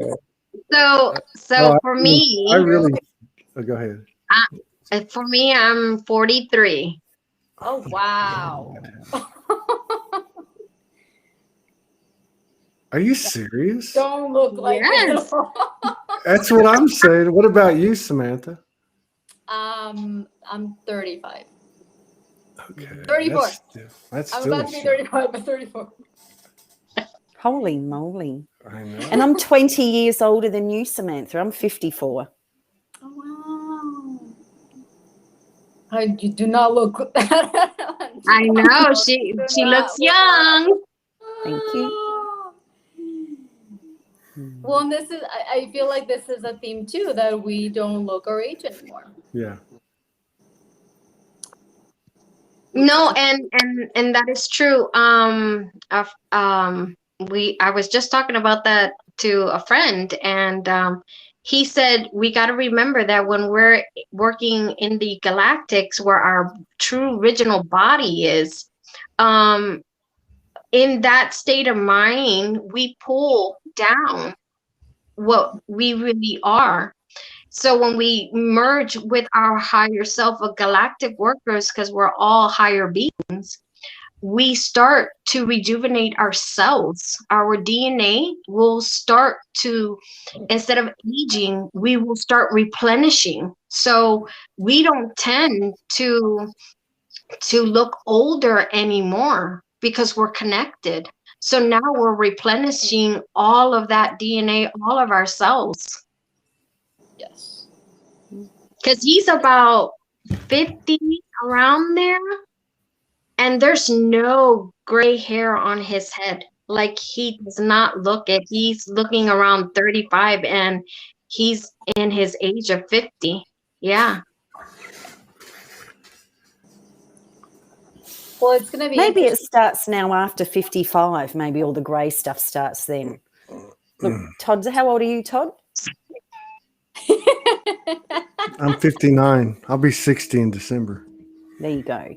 It must start in late 50s, all that. I grey hair guess. stuff. I'm waiting. I'm waiting. Well, how curious question, how old do you think we're going to get to be now that we're going through this process? What's the age that you guys think we're gonna like surpass? I think we're going to start surpassing around 80s. Yeah. What do you think, Morgan? I have no clue. No idea. I can say I've been presented with, you can live another 700 or 800 years. And I know people that have, similar, but maybe not that many years, but certainly, 50 beyond the average now or longer. I don't know. That's just where I'm at. I haven't decided. I'll tell you that. At least they haven't told me. It kind of feels like I have, because it very much feels like the human experience is going to be like, as the human aspect is going to be so sensuous, like our sensitivities are so profound that I might not want to miss it. Right. That's true. We definitely want to write it out and see this thing go through for sure. Hey, we came this far. So it's like, and you're 34, and how long have you been like this? I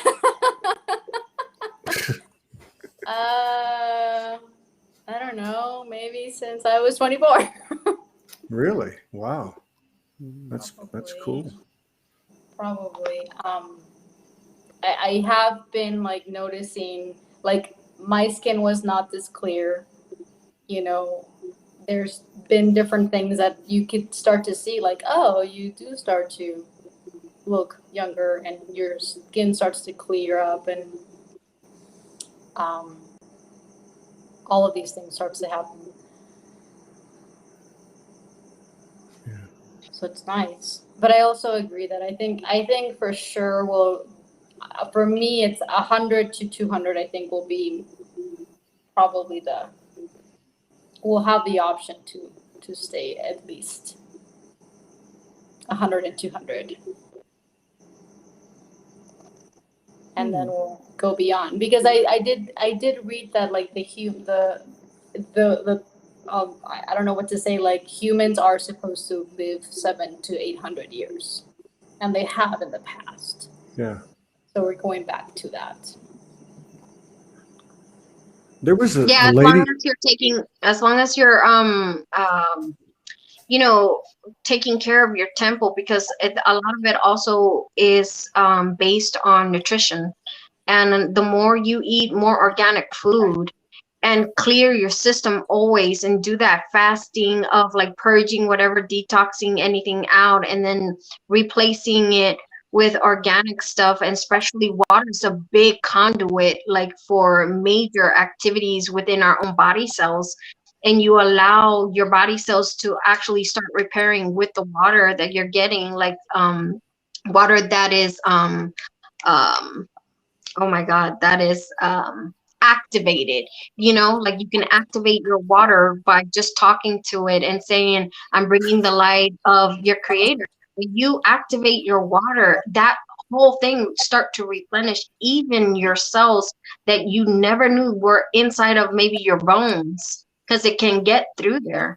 So it's all about how you eat, your habits, and what you're doing, and like really becoming true to you and not letting anything really get to you.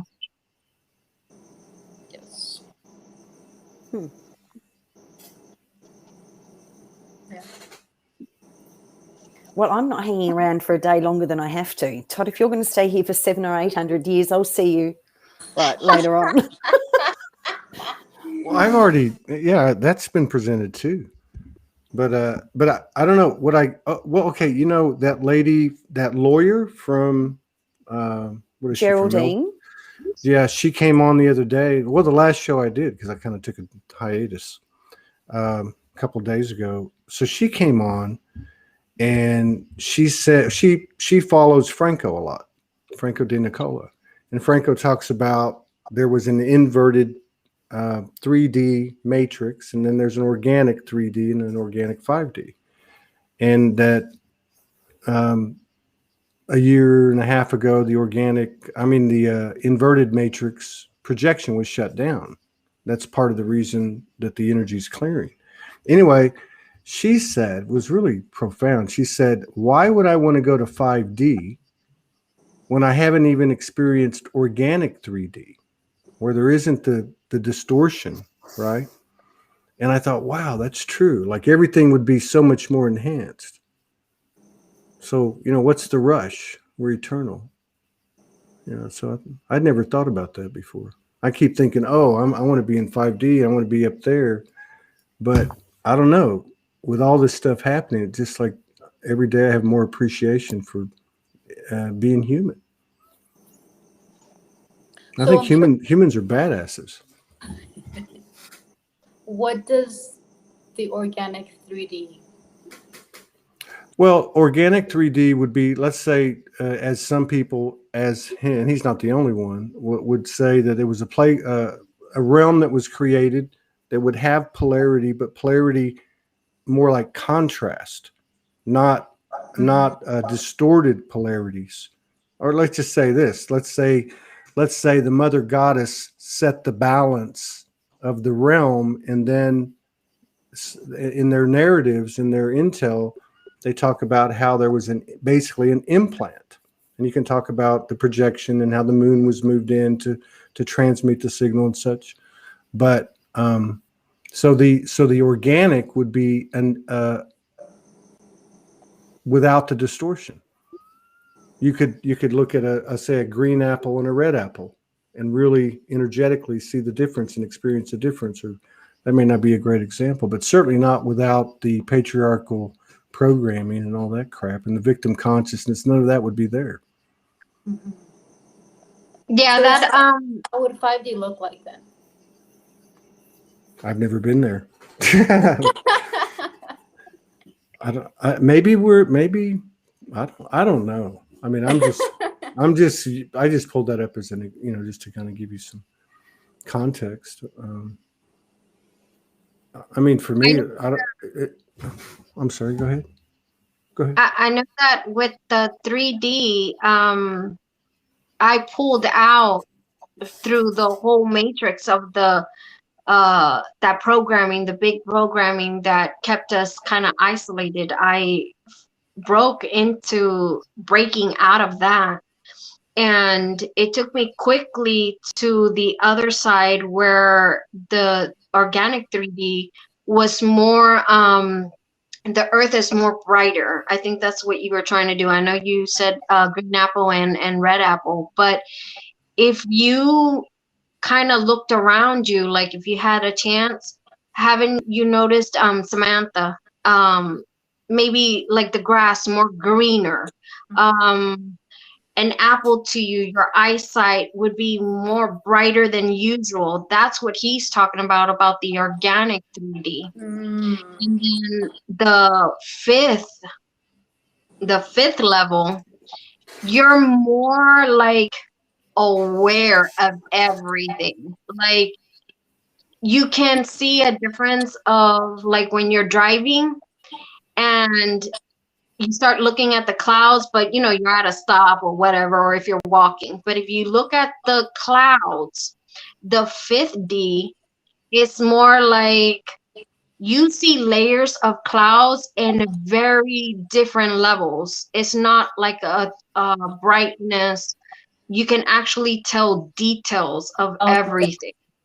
The depths And of the then cloud. right, and even your own energy, you become very aware of like maybe a person that's not even next to you, but it's a couple feet from you, but you're aware of their energy, so you're moving sideways as well, and you're always like knowing that you're taken care of. It's kind of like heaven walking in earth. It's kind of like in that field.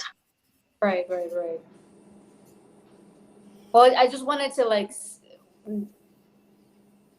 understand what the difference would be with 5D and an organic 3D, because I've never heard of that.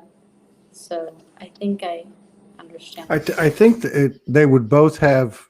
I mean, I'm not saying I'm saying this. I'm just saying it based on some of the work that people put out that have some credibility in my mind, but that both would be 100% telepathic.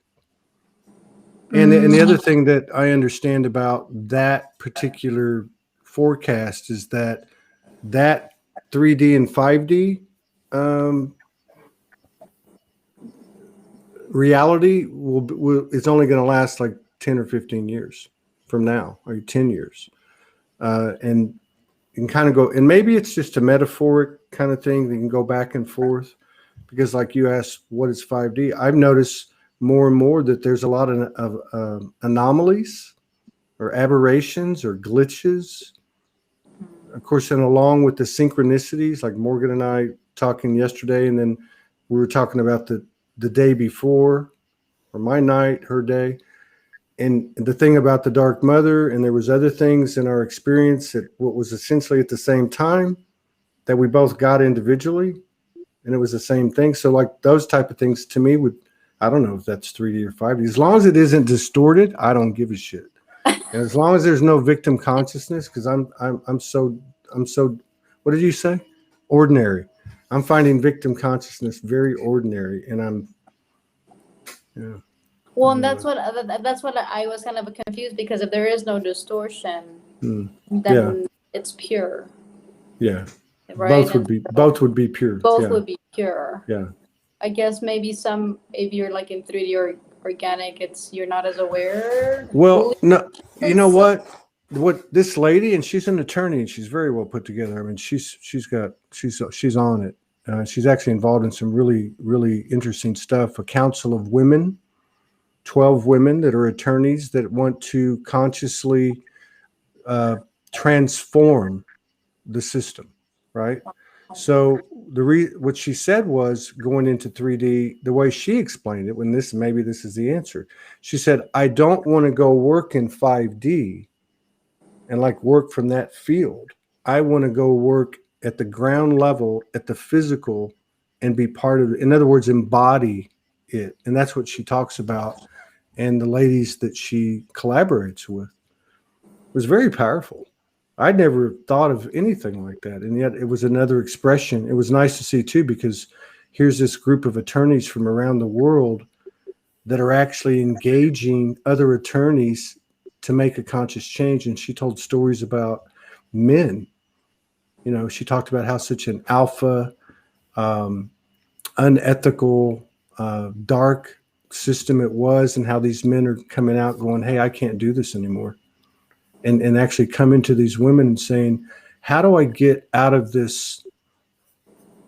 How do I stay in this profession and take care of my family and get out of this part of the system, you know? So it was pretty refreshing to see that it's happening everywhere. I think I that also it's think all. oops.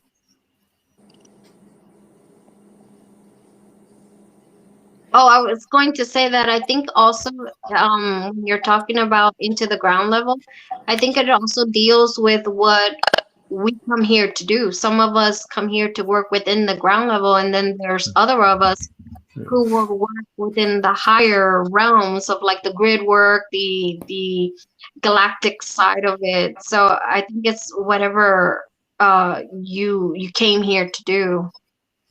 Yeah, true. You can also enjoy it, because when I went through that breaking point, like there was a while that I was just seeing everything so alive, and at peace, and when I went into the 5D, which is I'm working then in the bigger side of grids and all that, I actually get to see it in a very higher level, because I'm looking from like the heavens up, like out of the outer space, looking downward to earth. And it's even brighter. Like the whole earth is much more brighter, and I see like a light more intense coming in. So I guess is what you came for, your mission is where you're going to be at and push forward. Yeah. I think that all of it always existed all at once, and depending on what perspective we looked through or at is what we experienced. And I feel like at the moment we're actually all learning to navigate our way through all of it. For example, some days I can go through something and I'm aware that this is my 14-year-old self thinking at the moment. And then other days or an hour later I could be looking at through my 86-year-old eyes. It depends on my own perspective of what I think that I'm looking at. So, for me, I look back at what I might have labelled as my old 3D life, and looking through these eyes now, look back and see the magic and the exquisiteness and the creations of everything that I did, that that some might label as a 3D world. But in reality, we can look at all of it from every perspective, a 3D, a 4D, a 5D, a 12D, from whatever perspective, and see all of it running alongside of each other all at once is, I think, where we're all moving towards. So no resistance to any of the Ds, any of the 3Ds, 4Ds, 5Ds, anything. No resistance to it, but pulling it all in and accepting and honouring and valuing all of it from every different perspective. Yeah. No judgment. Yeah, like Yeah. I mean, you have to have a very open mind and know that you may be here working, but you have other bodies working in another different dimension. And that's beautiful how she put it, because I've been into another dimension where our world is elevated. Like, how Avatar, they had the rocks and they were elevated in the sky. Yes. So I got put within another world at one point of my awakening. And I was seeing all the clouds all around us, and there were these rocks with cities and stuff. And it was another Earth. And we were navigating through air, just the same way as a Andromedan life. We go through water. We live in water, and it's another Earth, but we're all connected. So you have to really have an open mind to move through every single one of them and still work and still move and still bring that love. Yeah. I love Avatar. I love that movie. So when you talk about the clouds and I can't wait.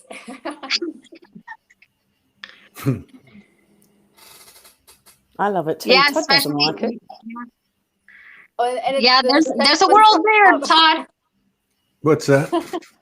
There's a world what? I said, they said that you don't like the Avatar, and I said, well, guess what, Todd? There's a world out there that flies around as the Avatar land. No, I know that. I didn't like the movie. I can't really watch movies much, but I just didn't because of all the, I mean, when I watch a movie, I like it to be realistic. which a fantasy or a science fiction can be, but it was the military, the whole military thing. I just kind of, I just couldn't. Yeah. I can't watch really any. I can't watch like UFC anymore. I can't. There's certain things. I wanted to watch a movie the other night and process, and I started to watch it, and I can't remember what it was, but it was a movie I'd seen before, a great movie. But I got like halfway through and there was so much violence. I just had to turn the damn thing off. I was like, I mean, there was great messages because it was really a great piece of work. I don't remember what it was, but it just got to the point where I couldn't see it anymore. I just couldn't. I don't know. And see, that's another thing I think that's happening, because you have the whole thing that's happening, but you have this feminine experience and you have this masculine experience.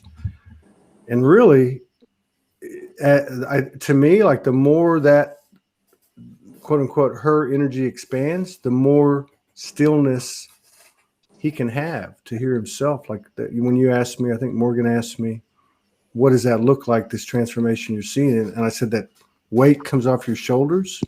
That's part of it. You're freed up. And I guess that's the feminine, because it's the creative part, the way I feel for myself, anyway. But yeah, it's a good movie. I actually was going to watch that movie. And I actually have it on my save list over there. Which one?